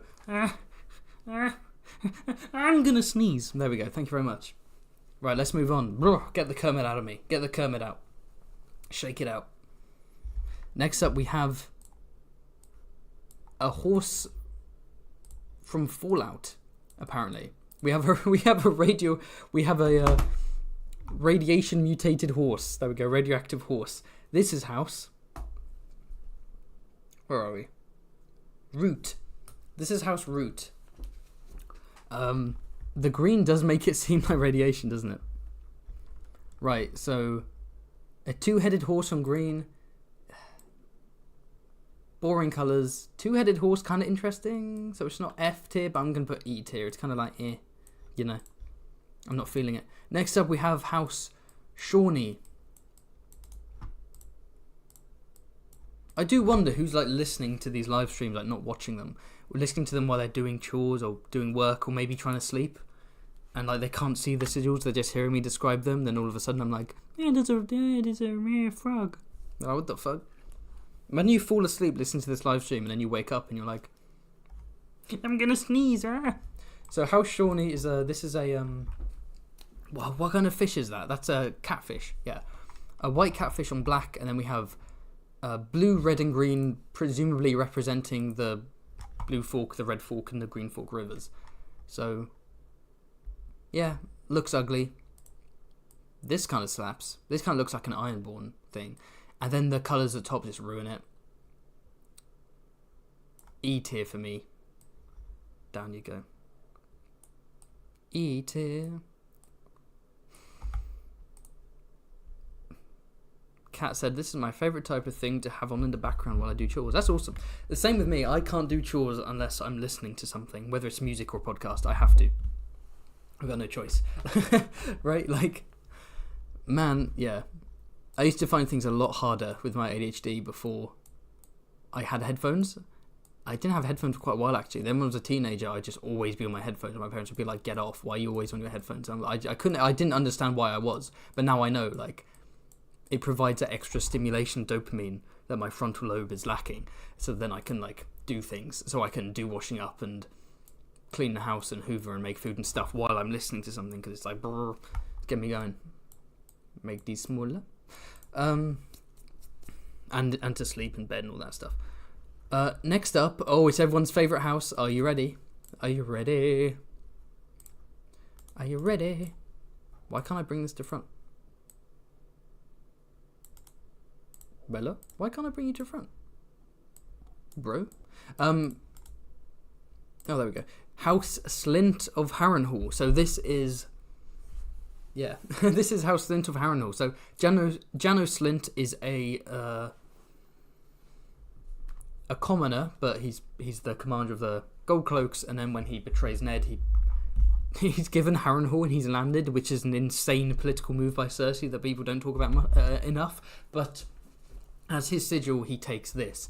A bloody golden spear on a black shield on checkered gold and black. So the bloody spear represents the fact that he betrayed Ned Stark. So basically, or in his mind, it would be the bloody spear represents me and my gold cloaks crushing an attempted coup by a traitor. And then the black and gold represent the colours of the gold cloaks, right? They tend to wear black armour and golden cloaks. Believe it or not. The colours of the City Watch. People are saying F and D and blah, blah and trash. Are you just saying that because it's Jano Slint and he sucks? Like, if I was like, this is Bronn of the Blackwater sigil, what do you think? Would you genuinely hate? Because I think it looks cool. I think gold and black is a cool combo, and then like the bloody spear on top. I think that's a cool sigil. I think you are all Janos haters. I think you were all triggered by Jano Slint. His powerful friends at court demands an S tier rank. Come on, it's not ugly. I will say, I don't like the name Jano Slint. I like meta, I don't like it. George R. Martin is excellent with names, both in names of places. Excuse me. Names of places, names of characters, names of things. He's great at taking two simple things and merging them together to create a term or a phrase that's really awesome, like words of wind, right? Or he likes to put the word blood in front of things, like blood mages, blood, the blood worm, stuff like that, just to make things sound cool. And with the character names, they sound fresh, they sound new, they're memorable, but they are all and they are very fitting for what the character looks like. But they are also grounded and medieval. They're not silly. It's not like, it's represented in the title too. Game of Thrones, Clash of Kings, Dawn of Swords. Very simplistic, but catchy and well constructed names. It's not like the Chronicles of Avgaloth, the Warlock of Snow-Capped Shingleberry Mountain, you know? Like, they're grounded. So it's like, Edward, he changes it to Eddard. He keeps the names like Robert. He changes Geoffrey to Joffrey. And Thomas becomes Tommen. You know, he creates names like Beric Dondarrion, where it's memorable and it rolls off the tongue very nicely and so on. And like, you know, Geor Mormont, you can tell by that name there's a load of O sounds. Geor Mormont, it suggests something big and round. And then you have Geor Mormont, who's a large man with an immense bald head, right? Then you have House Stark. They're very simple. They're very harsh. House Stark. It's a harsh, simple word. And then you have Sansa. That word flows out delicately, and she's a delicate, naive girl. And then you have Arya, which is very swift. He describes the name Arya as being like a dagger thrust, like Arya, in and out, Arya. And he's excellent at that stuff. But every now and then, he slips up. For me, Janos Slynt, I think, is a bad name. It comes out very unnaturally. Janos Slynt. It doesn't have a nice flow to it. It doesn't fit the character. Like a character like Janos, who is slimy, portly, jowly. A surname like Slynt, I associate with being thin and sharp, not chubby and jowly. And Janos, I think, is a bad first name, and Janos Slynt doesn't come together. It doesn't work for me. This is like by far the weirdest tangent. This is like borderline autistic. I'm being like Janos Slynt as a name isn't well constructed. But my point is that he's excellent at names. Janos Slynt especially stands out to me as a reader as being like, this doesn't work for me. I guess I have like writer brain. I'm one of those people where like, you know, I get the flow of sentences and words and in a way that a load of people don't, because I want to be an author, which isn't a brag, because I can easily turn around and say when it comes to something like mathematics, I fucking suck, and I struggle to do basic like double-digit sums under pressure, right? Like, there's something up in my head. My ADHD brain can't handle that kind of stuff, so it's not a brag, but like, I think certain people have that kind of author brain where they can detect a flow that works, a name that works, names that vibe with the way someone is described personality-wise and also physically. I don't know. Anyway, I mean, the name works in a sense of Slynt implies danger and like bad. Like, no hero is called Janos Slynt. I just think those two names don't work together and they don't describe the character that is Janos Slynt. That whole spiel probably means nothing to most people. They're probably like, who gives a shit, it's a name. Yeah, a Song of Ice and Fire fans be like, yeah, the book's cool, I guess, but Janos Slynt, what kind of a name is that? Where should I? So I'm gonna put this in B tier. You've bullied me into. You're trying to bully me to make it lower. I'm gonna go B tier. I like the sigil. What are you gonna do about it? Giant slit. Fuck off. I want to know what you guys think, by the way. Like, let me know. Let me know if you agree or if you're like, no, you're wrong. Or, no, you're being a pretentious prick. Let me know. It's like George colour-coded characters by their names. Yes. There are, like, colours associated with the names and the way names are put together. Like, I don't have synesthesia or anything, but that's how I see it, you know? So when he says Lannister, like, red and gold works for Lannister, grey and white works for Stark, gold and green works for Tyrell, like, it all...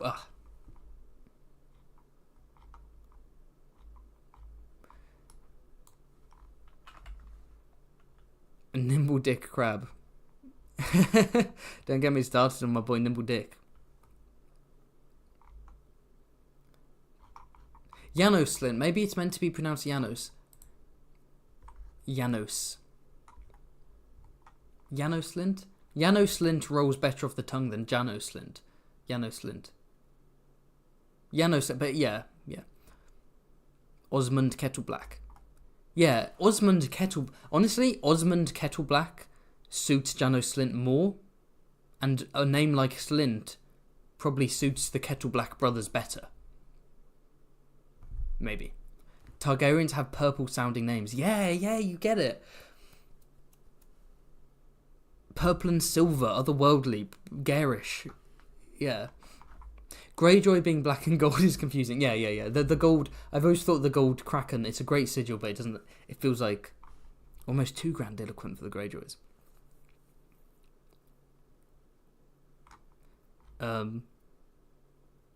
Slynt pilled.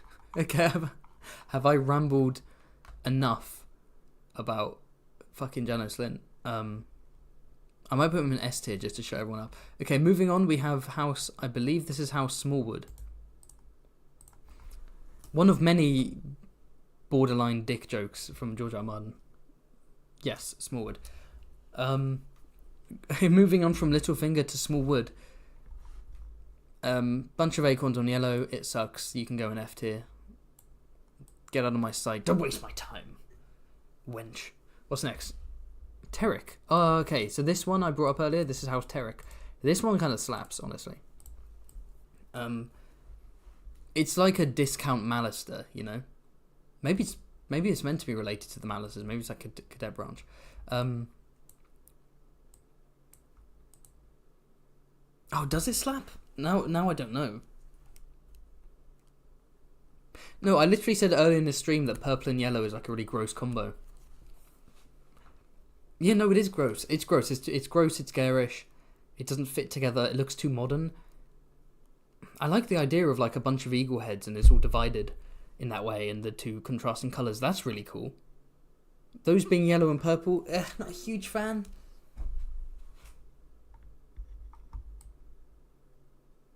C tier. Average balances it out. C tier.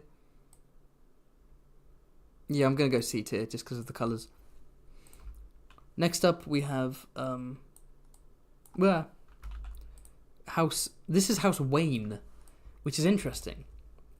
A bunch of wagon wheels. I wonder if they're related to House Waynwood, which is a singular broken wagon wheel. But yeah, here we have 4 wagon wheels, and it's a similar kind of thing where it's quartered, and the colours are all conflicting, contrasting. But we have a lot nicer than purple and yellow. We have blue and white. Blue and white. Simple, looks nice. But I'm going to put D tier. Like, it does look nice, but it's boring, you know? If it weren't for that nice colour scheme, I'd probably bop it down to E. E. Next up, we have House...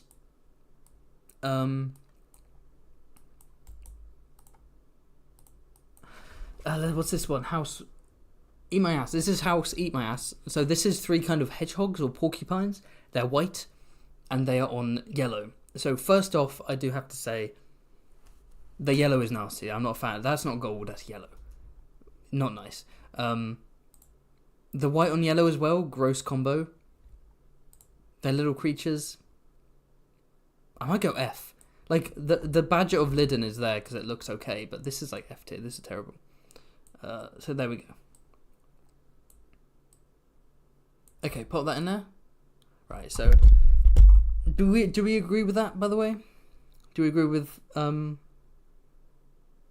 one going there in F tier? Okay. So moving on from House Eat My Ass, we have House Halton, which is the final Riverlands house. And this is a simple tree.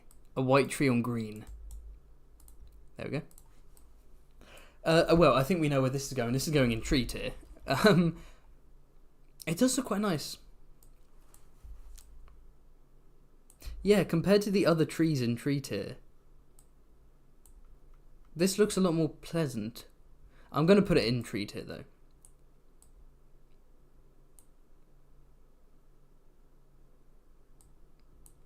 Carl says, a wain is a type of wagon used for transporting farm produce. So House Wayne and House Waynwood, there's some connection there to food wagons. Yeah, Charlton and Holton bound to lead to mistakes.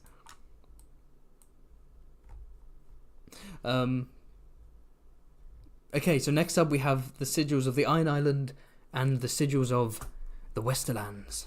Where should we go next? I'll leave it up to vote, because voting is always fun. Where are we going next, boys? Where are we dropping next? The poll is in the chat. Feel free, if you are currently free, to leap into that chat and to vote for where we're going next.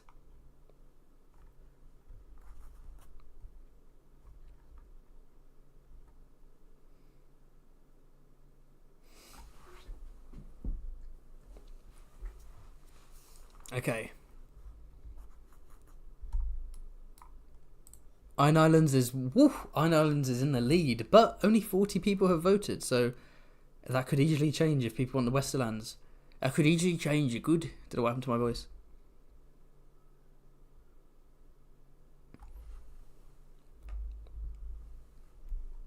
What's going on? Why is...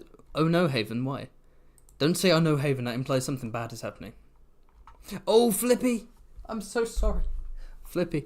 Thank you for the super chat from Flippy, who says, don't care the Slint sigil. Nice grammar, Flippy. F tier, in my opinion. Okay, well, cool. You just slide that $2 to me. Thank you very much. I'll put that in my back pocket. Oh, that Slint sigil. Oh, what's that doing up there? That should be an F. Down we go. Pleasure doing business with you, my Irish friend. There we go. Who's winning? Iron Island 62% with 61 vote 61% with 61 votes in. Westerlands 39%. I mean, over 100 people watching. If everyone wanted to, they could jump into Westerlands and change the tide. But doesn't look like it's moving. Going once. Going twice. Ending the poll. There we go. Going on to the Iron Islands. So, last time we looked at all the major houses of the Iron Islands, but now we're going to look at the smaller ones. So, remember we looked at House Harlaw. It's Harlauren time. Actually, let's make all of these. Have I got to layer them separately? That's annoying. Okay, so where was Harlaw? I put House Harlaw in A tier, so that's this boy. Silver scythe on black, because I thought it was really cool. And so here we have all the cadet branches of Harlaw, so I'm going to have them put them next to each other.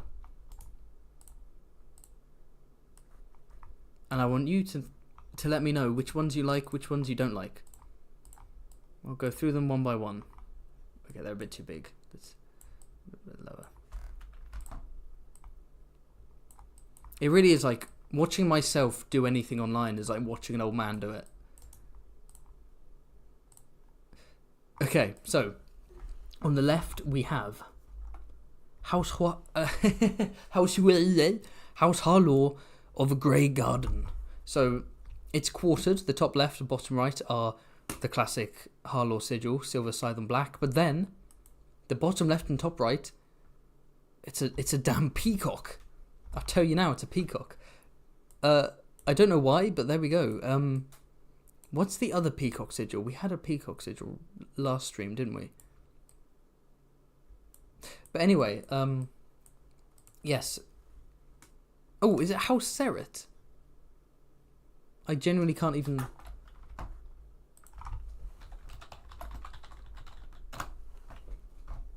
Yes, it's the House Seret sigil. A peacock on a cream field. Ah, the mother of Sir Harris Harlaw was a Seret. Ah, I see. So, yes. This is his coat of arms, I think, of his branch.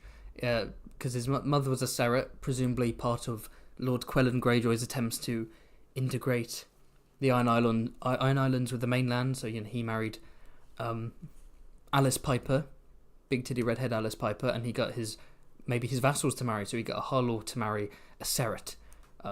The Serets being from the Reach, I believe. And so I'd say, first off the bat, two cool sigils individually, mesh them together, gross. They don't work together at all. Like, the vibes are off, the colours are off, it looks bad. It looks really bad. I'm going to have to This is low for me. This is like... This is E tier. I don't want to go F.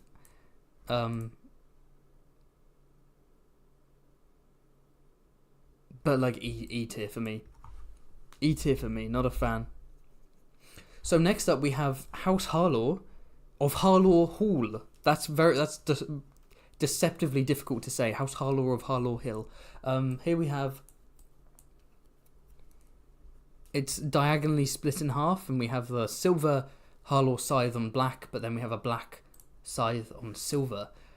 This is cool. This slaps, actually. This is very nice. It's not quite as good as... No, actually, I think it's as good as the original. I was going to say, you can't match the original. I quite like this.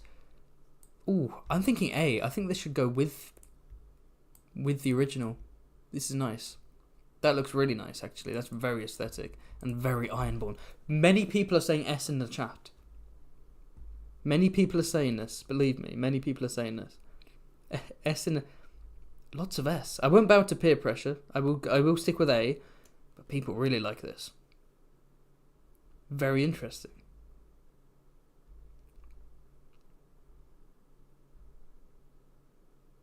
So many people are saying S. Is it better than the original? Is it better than the original?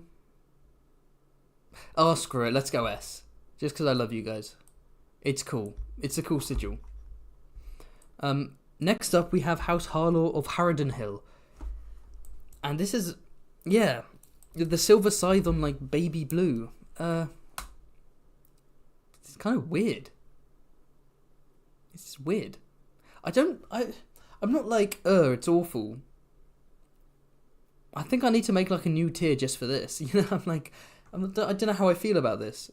I can't tell if it's good or bad. Luckily, I like having my opinions assigned to me, so let's see what the chat has to say.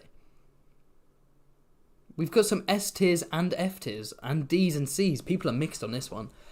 Whew. We do not sow, we reap.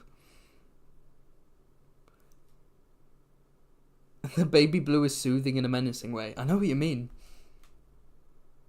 It's quite soothing. It's quite chill. It's quite sort of... I don't dislike it. I feel like I should dislike it, but yeah, there's not enough contrast. There's no...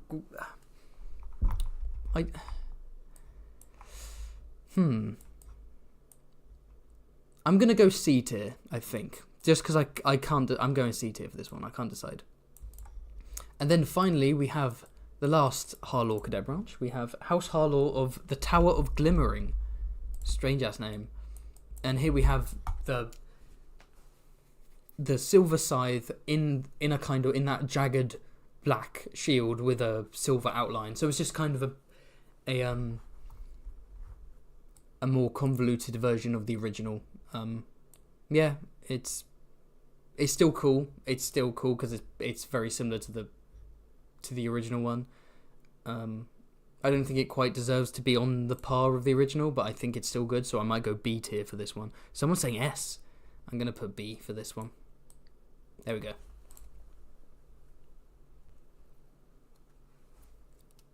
Yeah. Next up, we have House... Where are we? House Kenning. Now, there are actually two House Kennings. There's an Iron Island Kenning and there's a Westerland Kenning. This is the Iron Island Kenning. So this is a silver hand shooting lightning bolts out of its finger. This is metal as hell. Now, is the design good? I will say no, the design isn't great. But the concept is there, so... Let me look up exactly how it's described. House Kenning of Harlaw, specifically. The description is the storm god's cloudly hand, pale grey, yellow lightning flashing from the fingertips. So it's literally the storm god's hand being like, no you, and like sparking lightning bolts. The storm god, of course, being sort of their version of the devil, right? Their great other, their Satan. Because they believe in the drowned god, and they love the sea and to sail upon the sea, and they want to go down to the watery depths. And the drowned god feast in his drowned halls with mermaids and crabs and all that stuff. But the storm god is what kills you. The storm god murders you. He creates terrible weather conditions, so he's like the devil. So this is the equivalent of like a sigil that's like the devil's hand, like shooting fire or some shit. This is cool.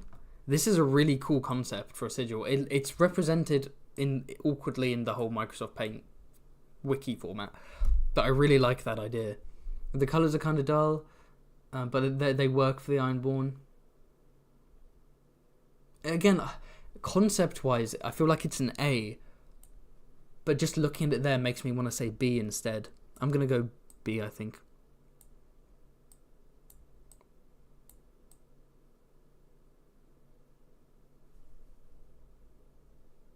Alright, there we go. Next up we have Merlin, which is a house directly sworn to House Greyjoy. So the direct vassals of House... Oh, wow. Okay.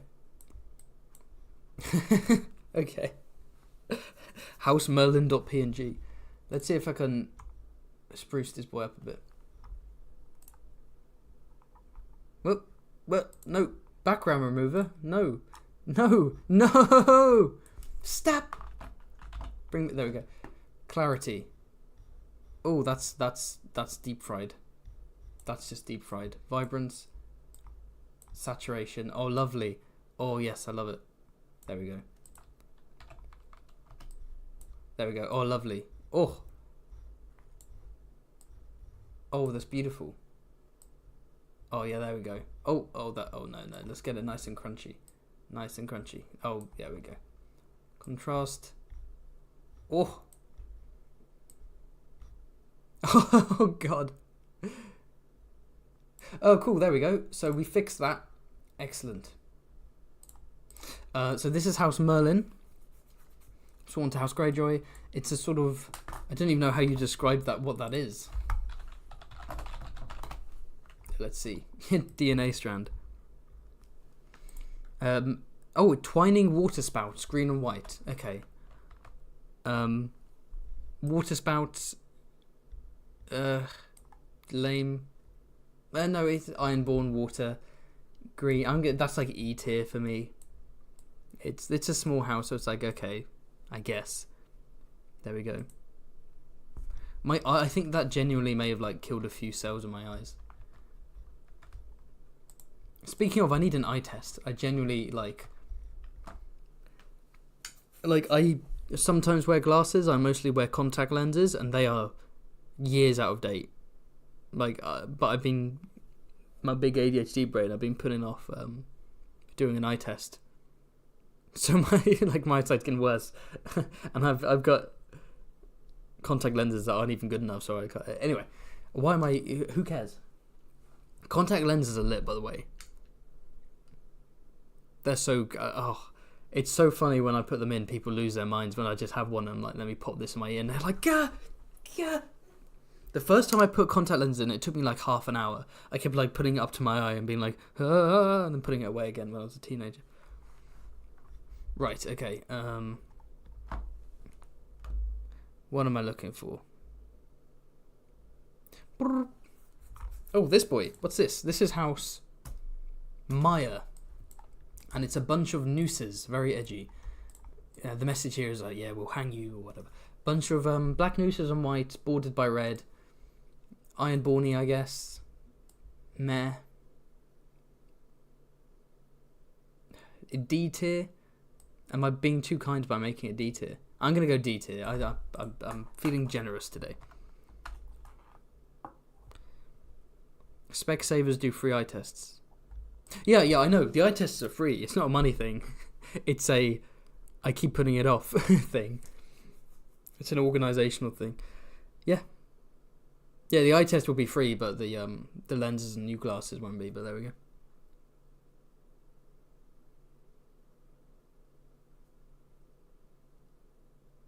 Try putting mascara on Daily Haven. Bro, when I was at uni, and we'd have like jokey sessions where we'd like put makeup on, specifically eye stuff. I was such a bitch, you know. We did one where we had a bunch of the girls dress up as boys, and then the boys had to dress up as girls. It was one of those, you know, college stuff. And I was such a bitch. Like, I couldn't put on my mascara, and so one of my friends had to do it, and I was just like, oh, it was so close to my eye, and I was like, I had to like hold onto a stress ball because I hate things being near my eye. I cringe, and unless it's a contact lens, because I'm used to that, I can do that and just put those in. Anyway. Where are we? This one. Let's speed it up. House Orkwood. Ooh, the wood of orcs. Oh, that doesn't even belong in tree tier. That belongs in F. A bunch of green trees on yellow. No. Where are we going? Ah, it's hidden. No. There we are. What's this? Oh, whoa. How many heads? 1, 2, 3, 4, 5, 6, 7, 8, 9. Is this a cat o' nine tails made out of snakes? No way. What's this supposed to be? House Saltcliffe. This is meant to be House Saltcliffe.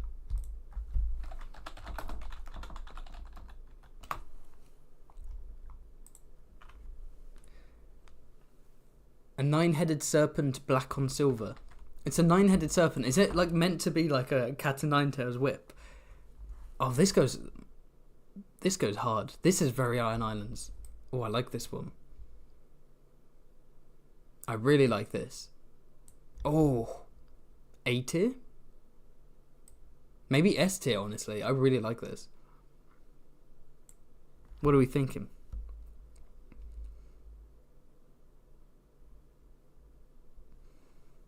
People are saying S. Yeah, this is cool. This is cool as hell. In you go. There you go. We go there. Hey, we have 2 silver and blacks. That's my latest thing. Cat o' nine snakes. Yeah, it's like an anorexic hydra. Okay, what's next? This is House Spa with 2 R's. A wooden cross on blue. F tier, boring, lame. Oh, a dead silver tree on black, very nice. House Stone Tree. This can go in tree tier. And then finally we have... Oh god, this is... What is this? Oh, I have a feeling... This one hasn't been made by the person who does all the wiki ones, but they put it on the wiki because they must have found it on another website. That looks horrendous. What is that? That's House Widman. Is that looks like a cat o' nine tails.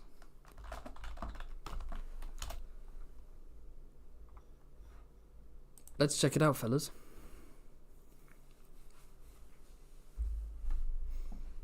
Oh, no, not House Widman. I completely read the wrong thing, didn't I? House Tawny. We've already done Widman. That was Vale. House Tawny.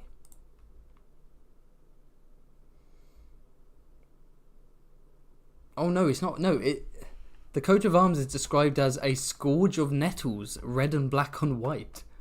And that's been represented in this image as, like, a nettle whip. That's like a nettle cat o' nine tails. That's a cool concept, but that's not actually how it's described. It's just described as a scourge of nettles. Well, this is very, again, quite low res, so I think we're going to have to edit this one too. Right, so get the contrast up. There we go. Saturation, vibrance. Oh, it needs to be clear for sure. Blur, we don't want it to be blurry. There we go. There we go. Nice and bright. Vignette, make it dramatic. Cold, very cold. It's Ironborn. Highlights, yeah. Let's highlight that boy. Shadows, ooh, there we go. And fade. All right, here we go. Perfect. We've solved it again. House Tawny. It looks crunchy. It looks like if you bit into that, that would go. That is what a scourge is? Question mark.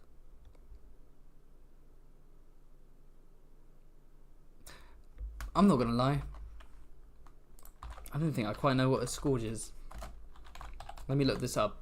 Hold on, let me get into the dark web before to get a proper definition. I don't want the government mandated definition. I want the dark web, the real. Here we go. Oh, a whip used in an instrument of punishment. Really? A scourge is a whip? I thought a scourge was just like... I mean, I always associate it with, like, you know... A scourge, you know, the bane of something, suffering, you know, it's a scourge, a menace, an enemy. I didn't know scourge meant, like, a whip. I guess, okay, it means more than... Excuse me, I'm really sorry, it means more than one thing. Okay. A nettle whip is fucking badass and crunchy as hell. I'm going to go A tier for the concept. The picture's not great, but the concept is A tier. A nettle whip, I like that. Not quite as good as a snake whip. It rips the flesh, Jesus was scourged. Fair play. Painful whips.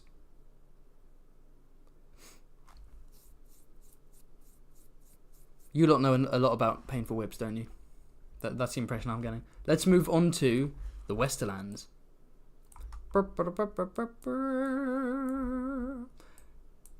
We've made it to the Wester, boys. Let's go. So, first up, we have...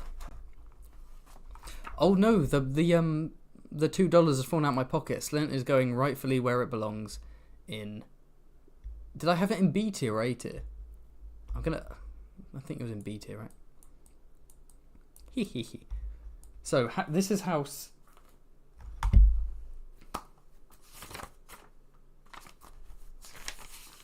Aha! I did make a note of it. I put a frog in S. Yeah, no, I didn't put a frog in S. Kermit put the frog in S. Kermit did. I never said what house this was. This is House Viwell, by the way. I think. No, House Viprin, my bad. Yeah, sorry, my bad. That was Kermit.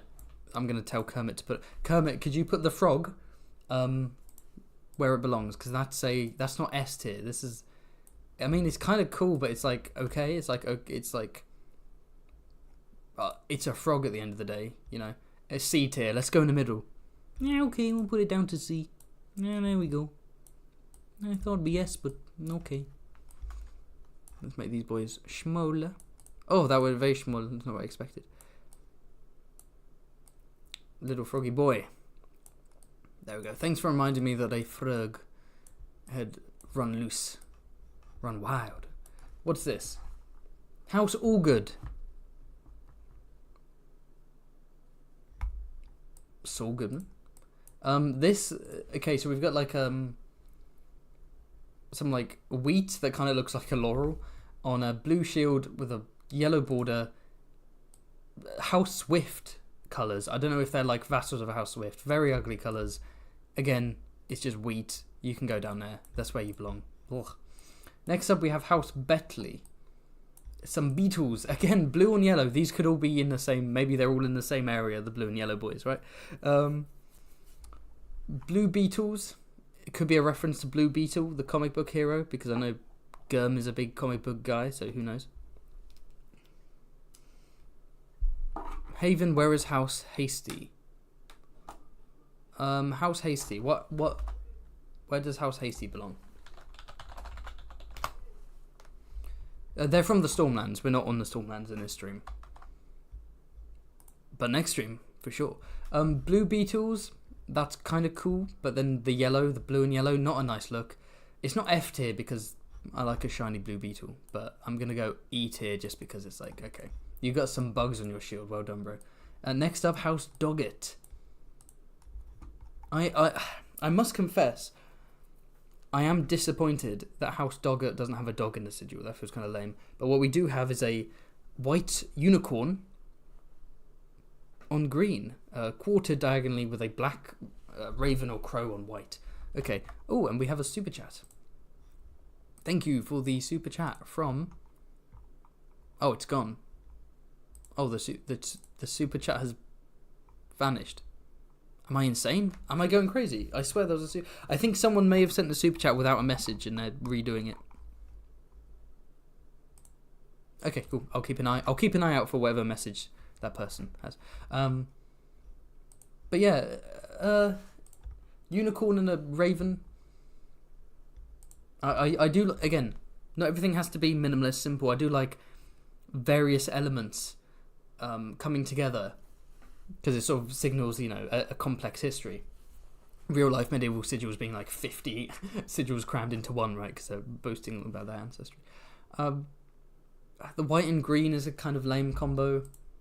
Not a fan of this. This feels D tier to me. I'm not vibing with this one. Okay, yeah, there we go. Thank you for the super chat from Ashley Congus, Big Congus, who says, "Put the frog back." God damn it. Okay. Yeah, see, put him where he belongs. The frog belongs in S tier. He's my favorite. He's my son. He looks like a frog, smells like bacon. Me and Miss Piggy's child. Okay. Next up, House Drox. 3 black crossbow bolts on a yellow shield bordered by black. I'm a sucker for black and yellow. This is okay. This is fine. This is C tier. That was a quick decision. I done decided that one. I was like, C tier, my darling. In we go. Beautiful. Wonderful. What's next? House Estron. Oh. Oh, I'm not a fan of that. The white and green is not. No, it doesn't go together. No. A green cross on white. And then there are 4 two-headed red eagles. I like the concept of a two-headed red eagle. Even a two-headed red eagle on white. The green cross ruins it. Genuinely ruins it. I'm going to put that in D tier. No mercy from Haven. No mercy.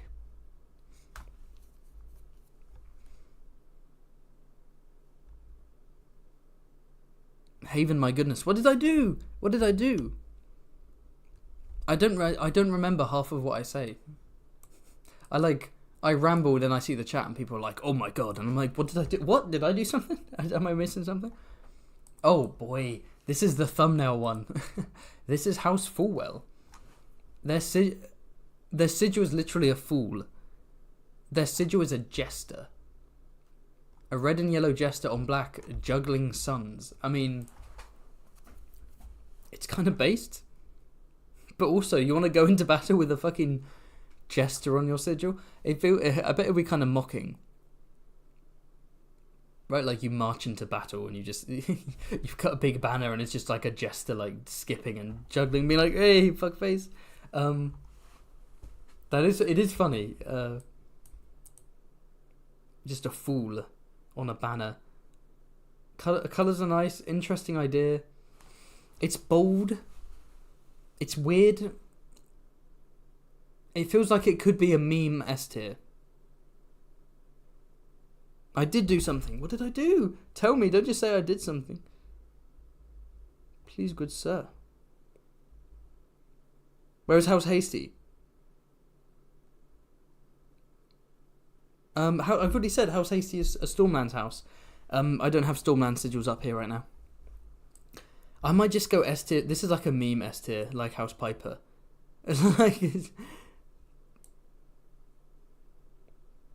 You put 2 monochrome sides in S, man. You should have seen how many S's were in the chat when I had this up. People, it was like a snake had invaded. It was just all the way down. It looks cool. It looks cool. Just because it's monochromatic doesn't look cool. You're my only friend, Haven. You need more friends if I'm your only friend. You know what you did. What did I do? You're making me paranoid now. Did I do it? What did I do? I'm so worried. Did I like accidentally say something weird or like?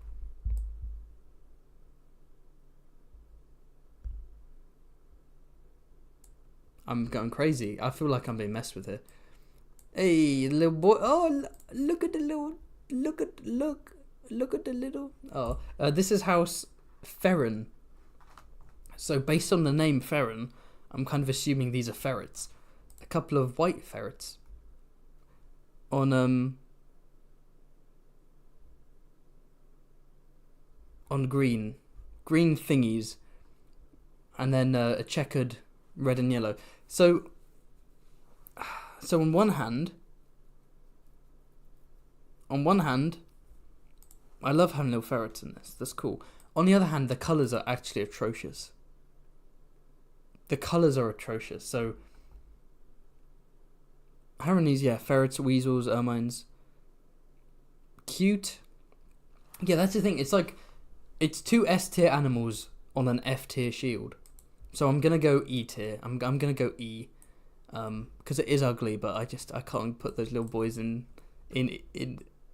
F. Haven's cancelled. What did I do? What did I say? Your Honour, I didn't mean it.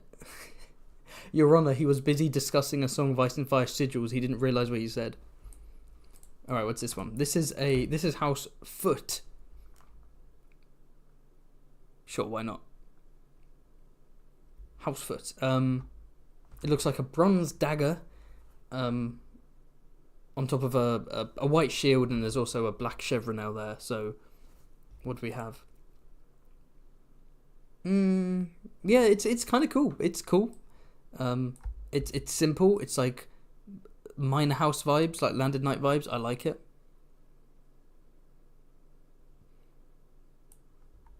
Oh boy, look at this. This needs to go up.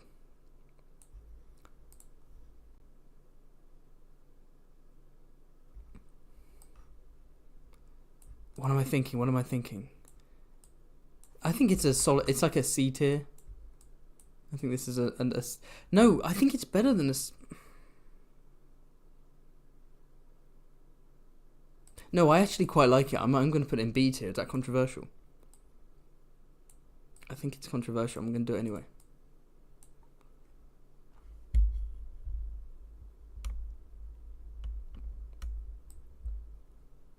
There we go.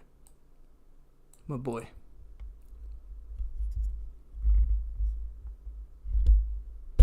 And here we have House Garner. This is House Garner. We got 3 owls on white circles like moons, I guess. Green. Yeah.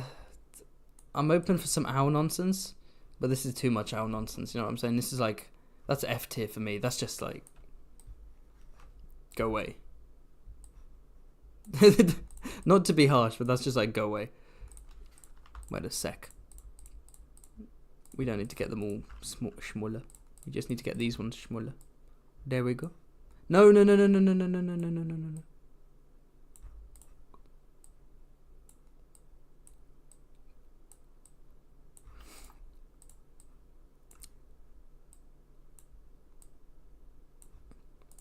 Yes, F tier, go away. Oh god, speaking of F tier, okay, what do we think about House Greenfield? Literally a green field on a field of green. What do we think?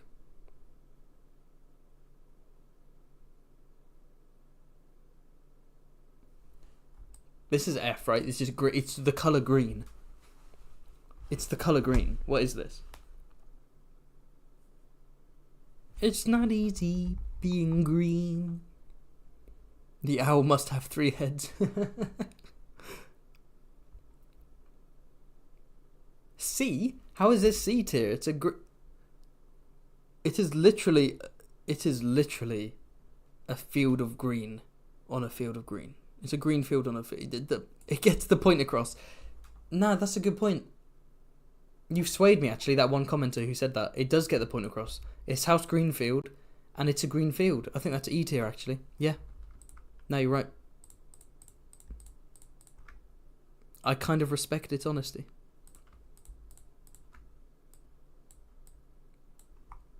There is like no logical consistency to the size of any of these sigils. This is mayhem.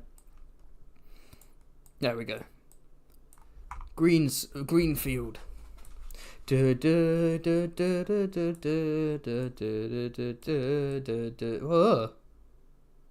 Oh, my eyes. Oh, that's genuinely hurting my eyes. What? This is House Hamill? House Hamill? Mark, is that you? House Hamill. Hamel?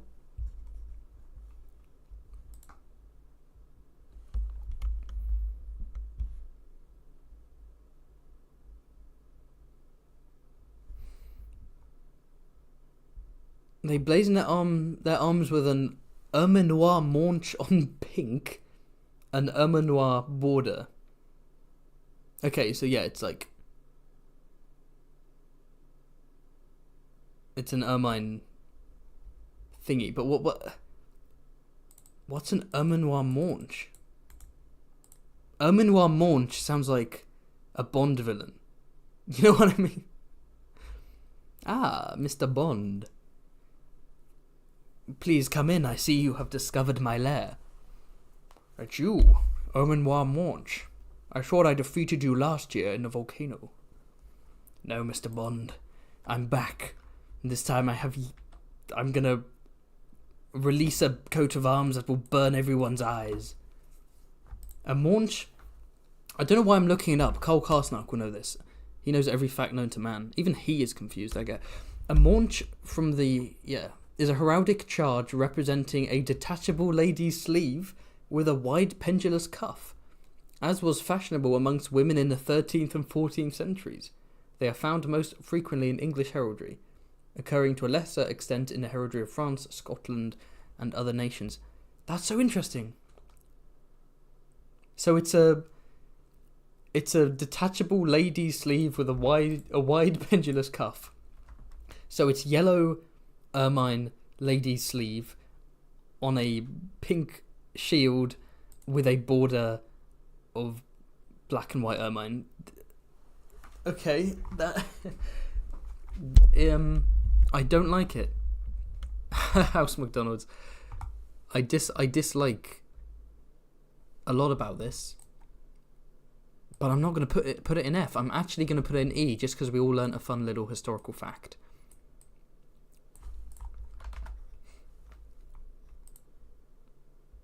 Yes, here we go. So, on that wiki page, it also referred to a phrase that I was trying to think of in my previous stream, but I forgot, and it's called canting arms. So it's heraldry that represents the bearer's name in a visual pun. Right, so like for example, House Beesbury having beehives as a sigil, that's not unrealistic, that's canting arms.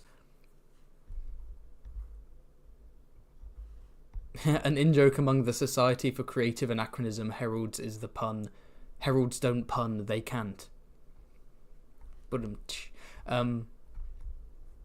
common simple example of canting arms, the castle representing the Kingdom of Castile, and the lion representing the Kingdom of Leon. So, that being this real-life sigil. What other examples are there? Let's find some fun ones. Quinton Hogg, Baron Howsham of St. Marylebone. 3 hogsheads. So yes, this is another real-life sigil from House Hogg. And so they have 3 hogheads. Shit, George was right. Everyone gives him shit for his sigils. Hell yeah. President Eisenhower. President Eisenhower had his own coat of arms. What the fuck? President Eisenhower's coat of arms, a blacksmith's anvil, as Eisenhower is German for iron hewer. Yo, President Iron Hewer, that's fucking cool. Apparently, this is Eisenhower's sigil? Okay. That's pretty fucking cool. What else do we have?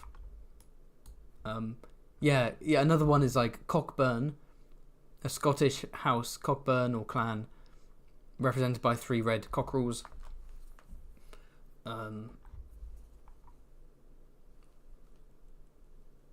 What else do we have? Yeah, I won't spend...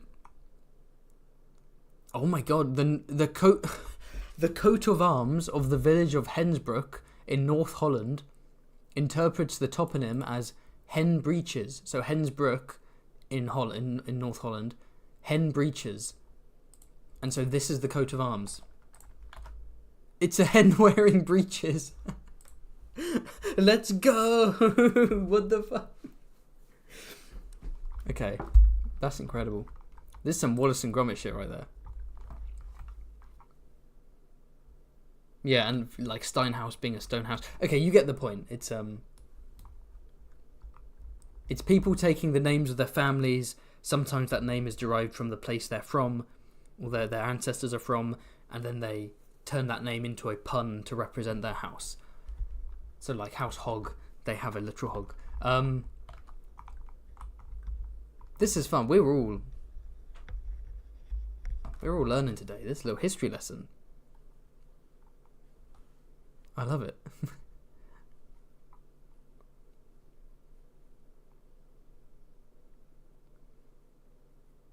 Yeah, it's probably a nod to Mark Hamill, I guess, but like it's a weird nod to him, like a lady's sleeve. What's that got to do with Mark Hamill or Luke Skywalker? I don't know.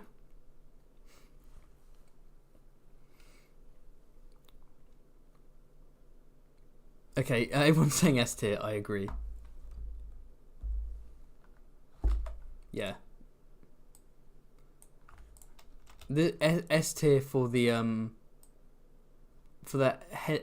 hens in breeches of the North Holland town of Hensbrook.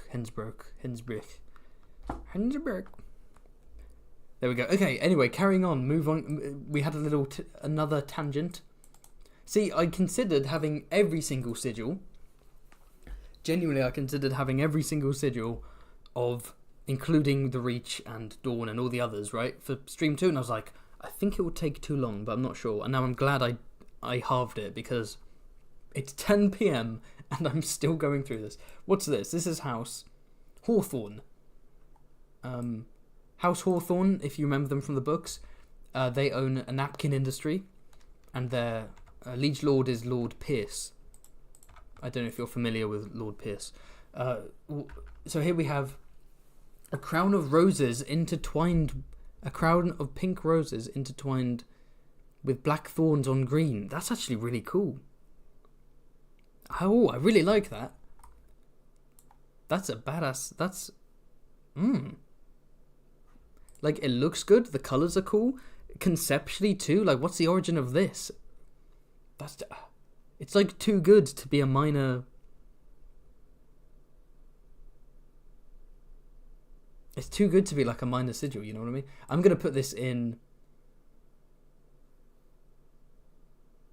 This is underrated. I'm putting this in S tier. Fuck it. You know, maybe it doesn't belong there, but like, I've never seen that sigil before. Even when I was copying and pasting stuff, I wasn't really paying attention to them. I was just kind of doing it or listening to stuff.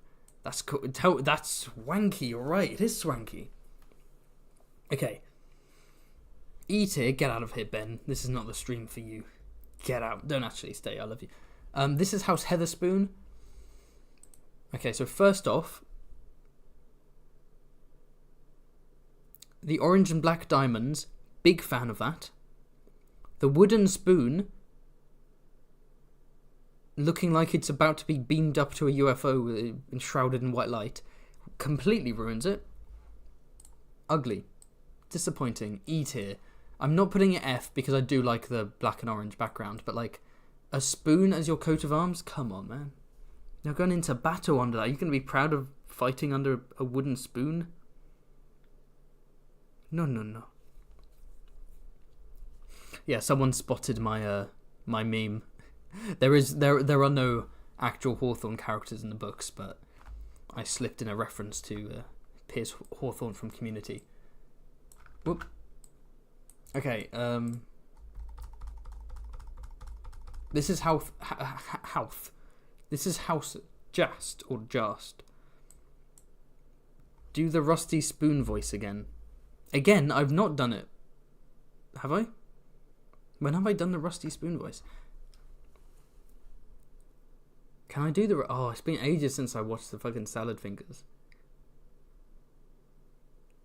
Salad Fingers? Yeah, it's like that, isn't it? Oh, it's been a while. Rusty spoons. Just. Okay, that's cool. Gold and black, now we're talking. 3 lion heads, maybe they're related to Lannisters. 3 lion heads split by... Oh, I like this. This is more like it. This is A tier. That's more like it. Now we're cooking. There's lots of rubbish minor things, but there's... Oh, just as I was talking about orange and black... There we go. Oh, that looks lovely. Look at... Oh, I really like that. That is either A or S tier immediately. What are we saying? A tier. I'm thinking A tier. I really like that. This is House. Yeah, I haven't read this one out. This is House Kenning, but not the Ironborn Kenning. This is House Kenning of the Westerlands.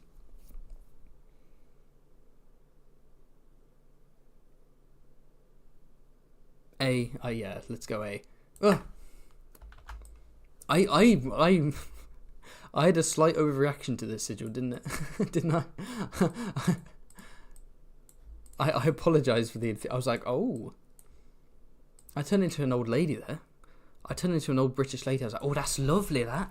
Oh, look at that. House Lorch. Oh, that is... This is the sigil of the Landed Knights of the Westerlands, Amory Lorch, one of Tywin's less appreciated mad dogs. Gregor Clegane gets all the credit, but hey, Amory Lorch is the man who stabbed Rhaenys to death, so where's the respect on him? So a black manticore, not a scorpion, a manticore in white. Oh, that's kind of cool. But then you ruin it with the red bar on top, and then 3 fat coins. I'm not a fan. That's very meh. That's D tier for me. That's D tier. There we go. In we go. Next up we have House Moorland.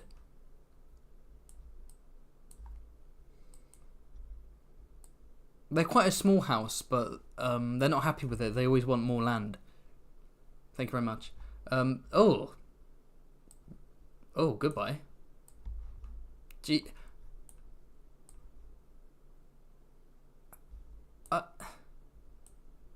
How dare you? How dare you exist? What the fuck is this? You're going below F. I'm actually angry. This has actually ruined my day. Okay, next up we have House Myatt. Myatt. Dun dun dun. Come to claw down your home. This is a spotted leopard. It looks like. On brown. Again, why the brown? Why you gotta ruin it with the brown?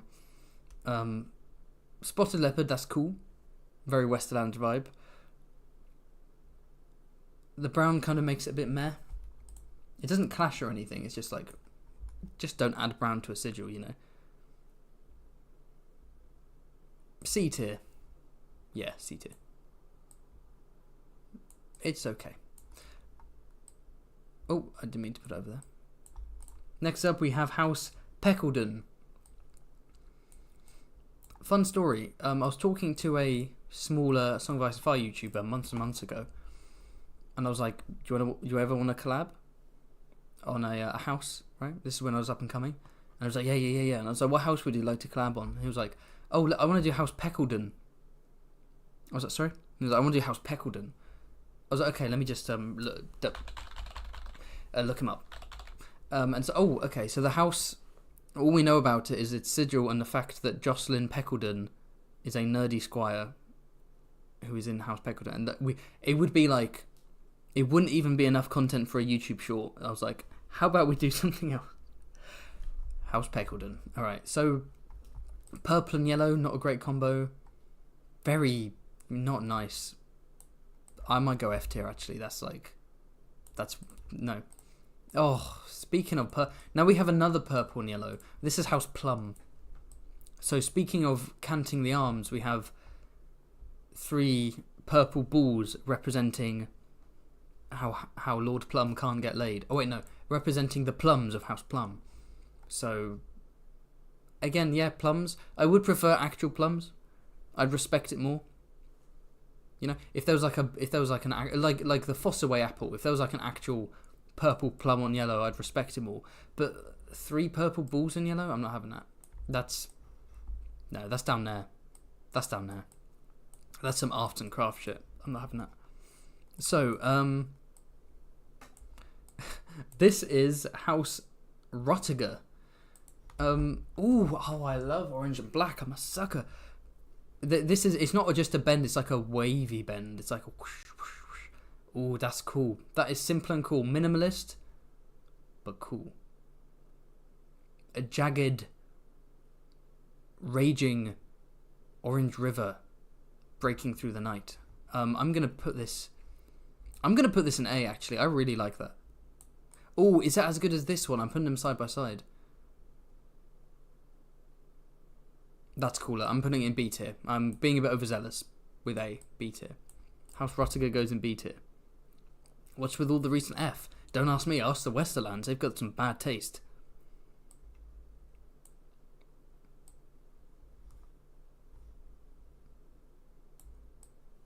Right, next up we have House Sarsfield. Shout out to the Sarsfield Squire that, Arya shanked. Halloween vibes, yeah. Here we have a green arrow on a white bend on a field of green. Yeah, Robin Hood-ish. Nice and simple. C tier sigil. Looks okay. Oh boy, now we have... I feel like people might have some choice words to say about a certain Lady Sybil Spicer. I ask you all to be restrained in your language. But here we have House Spicer. So, yeah. Descended from Maggie the Frog. House Spicers are they're kind of like rich merchants who have recently been... have married into nobility, right? Married into landed nobility. And we have... to represent their like merchant past, we have three, pepper pots, three pepper pots on a golden band, or yellow band. See, black pepper pots on yellow. Okay, I can vibe with that. I'm okay with that. But then it's on this like silver and green lines, bars. No. I'm not a fan of that. Not a fan.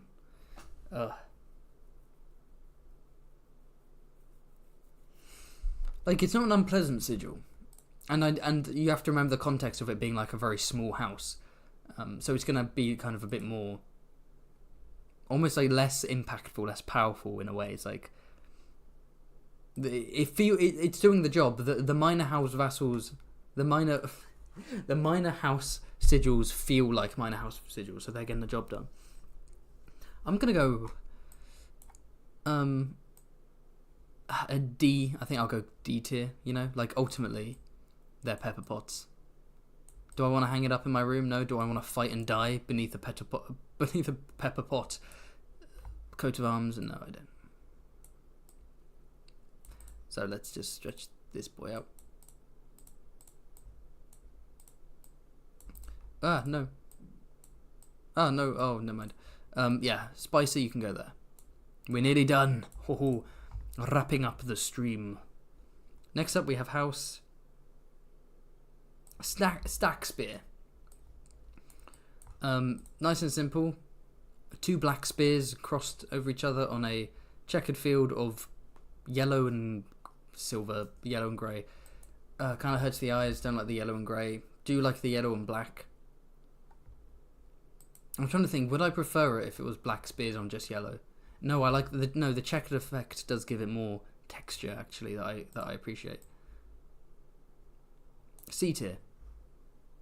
I think it's C tier for that. We've got 5 left. Next up we have House Turnberry. And canting the arms, they have berries. They have strawberries. 1, 2, 3, 4, 5, 6, 7, 8, 9 strawberries on a white cross, and then there's all kind of nonsense going in the background that's green and red. It's all strawberries and cream. It's making me hungry. Is that weird? This is actually making me hungry. Ooh, I kind of want to eat that sigil. That's the second time I've wanted to eat a sigil. I forgot what the first one was.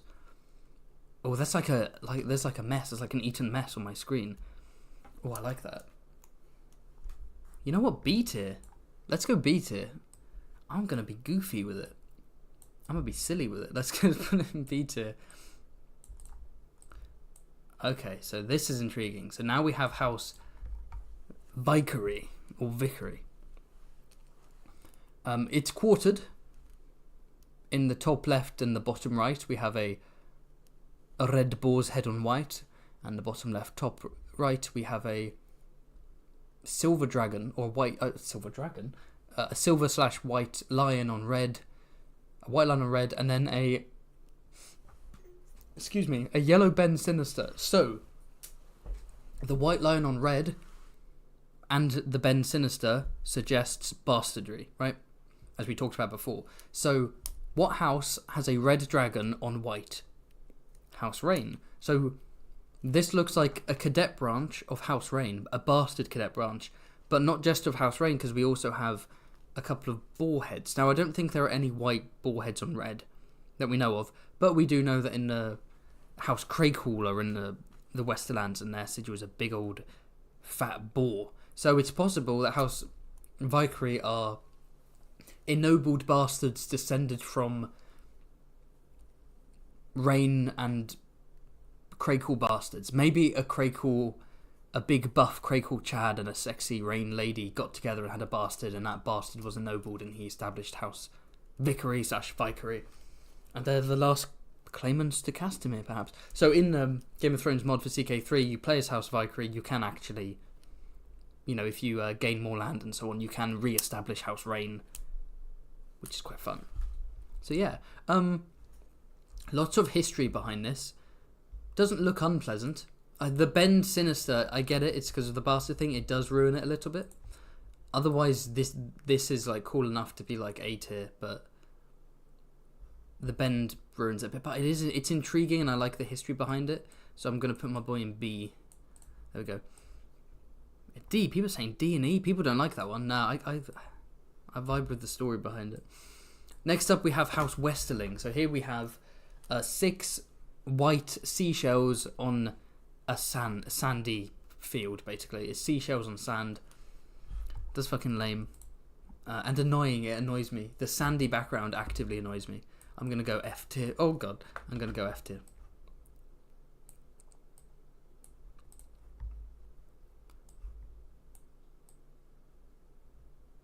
Next up, we have... Ooh, what's this? House... Yorwick.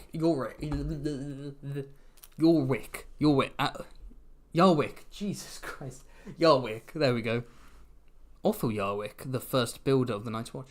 The lantern-jawed builder. So we've got what looks like 2 golden poleaxes on a white field, and the poleaxes divide the shield into 4 red diamonds.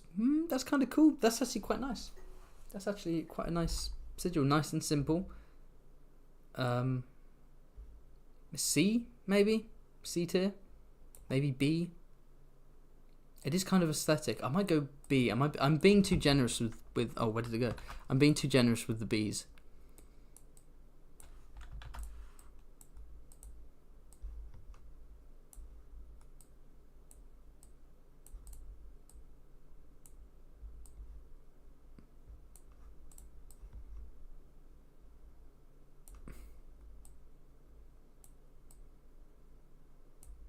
Alright, there we go. There you go, B-Man. Sorry for the silence, those listening. I'm just readjusting my Canva because, as I've established before, I am a boomer. There we go. So, House Yarwick, which leaves us with but one more. The one you've all been waiting for. House U. House U. House U. Yes, playing card mini. Yeah, it looks like a playing card. Maybe that's why I like it. House U, it's a golden bow on white and like red balls coming in. It's okay. That's like C. No D, actually. I don't really care that much about it. Maybe I'm just tired. There we go. So, there we have it. Whew, we've completed this half of the tier list. We also have the minor semi-canon sigils of the Reach, of which there are quite a lot. The Crown Lands, the Storm Lands, and Dawn. And then after that, we have to look at personal sigils. Daemon Egg on the second, all that stuff. As well as the non-canon sigils created in extended media. So that could be, Telltale, Game of Thrones, or the Game of Thrones mod for CK3. That would take ages, actually, because I'd have to, go to every single house with a non-canon sigil and screenshot it. That, yeah, okay, maybe in the future. Oh, and also, shout out to my boy Robocart, who months ago, he created a bunch of sigils based off of YouTubers, A Song of Ice and Fire YouTubers he liked. So I think that ranking those could be fun, but I feel like that could be a good closer. That could be a good final thing to rank, those YouTuber ones. So yeah, next time we're gonna do the other regions of Westeros, and then either in that stream or in a finale stream, we'll do the personal ones and the YouTuber ones. Yeah. There we go. So, just to let you know what's happening for this channel, the future of this channel. I'm wrapping up now, so this is the last call. If you want to say anything in the chat, let me know. If you want to send a final super chat, go ahead. But this Friday, I'll be releasing the animated history of House Royce. Cheers, Cole. See you in the next stream, hopefully. Take care. The animated history of House Royce. And there'll be some live streams about House Royce, and I also want to do House of the Dragon. Go through those episodes, do book versus show properly, where it's the show explanation is animated and the book stuff is meme clips, and I kind of say what the changes were in the run-up for Season 2. So yeah. Anyway, if you really want to support this channel, give this video a like, help it to spread. Comment on it once it's over, just to give it that boost. Subscribe if you're not already. Check out my other videos. Follow my Twitter. I'm on Twitter for some reason, so go ahead. And if you want to support me in a financial way, then you can check out my Patreon, where there's loads of exclusive goodies like History of House Dane, the extended Hightower video, access at any tier to the Patreon, getting shouted out in the description or the end of the video, so on and so forth. Having me make art commissions in my style, having those cameo in videos, access to wallpapers, all kind of great stuff there. I think I put in more effort than the average YouTuber for Patreon, quite frankly, because lots of YouTubers are sign up to give me £1,000 and I will say your name or some bullshit. It's no, you give me a little bit and I will put in quite a lot of work. What else? Oh, and B, so that was A. B, people keep asking for merchandise, so it's coming. It's coming. I've been promising it for months. I can't get... I'm trying to find free time to actually step back and begin the process, which is dumb because it's take a break. Take a fucking break from YouTube, set up merchandise, because then long term it's cool to build up the community and so on. But yeah, I do want to do mugs, t-shirts, plushies. People have been asking for it. I need to do it. Anyway, yeah, let's go Royce Bros. Carl Carsnark, we want a D&D live stream with Quinn the GM. I'm planning on doing a voice chat session with my patrons on my Patreon Discord, where it's doing a one-shot from the Song of Ice and Fire RPG, like a Night's Watch one-shot, to sort of familiarise myself with the system, because I used to run it a couple of years ago at university. And when I'm used to it, I can be okay, maybe I can spread out and do proper D&D style live streams, some proper A Song of Ice and Fire role-playing games. Quinn the GM would be great to play with. There might be other YouTubers who want to join too, like Glider, Salt Shift X. That would be fun. They're kind of big celebrities. I'm not sure whether they'd have the free time, but that could be lots of fun. But thank you for watching. Oh yes, at Robocart. That's Yiggs Drasil in the chat. Yeah, I don't know how far behind you are on the live stream, because I mentioned that a while back, but if you're hearing this now, that's cool, and you're just catching up, go check out at WROBERCART at Robocart on Instagram, right?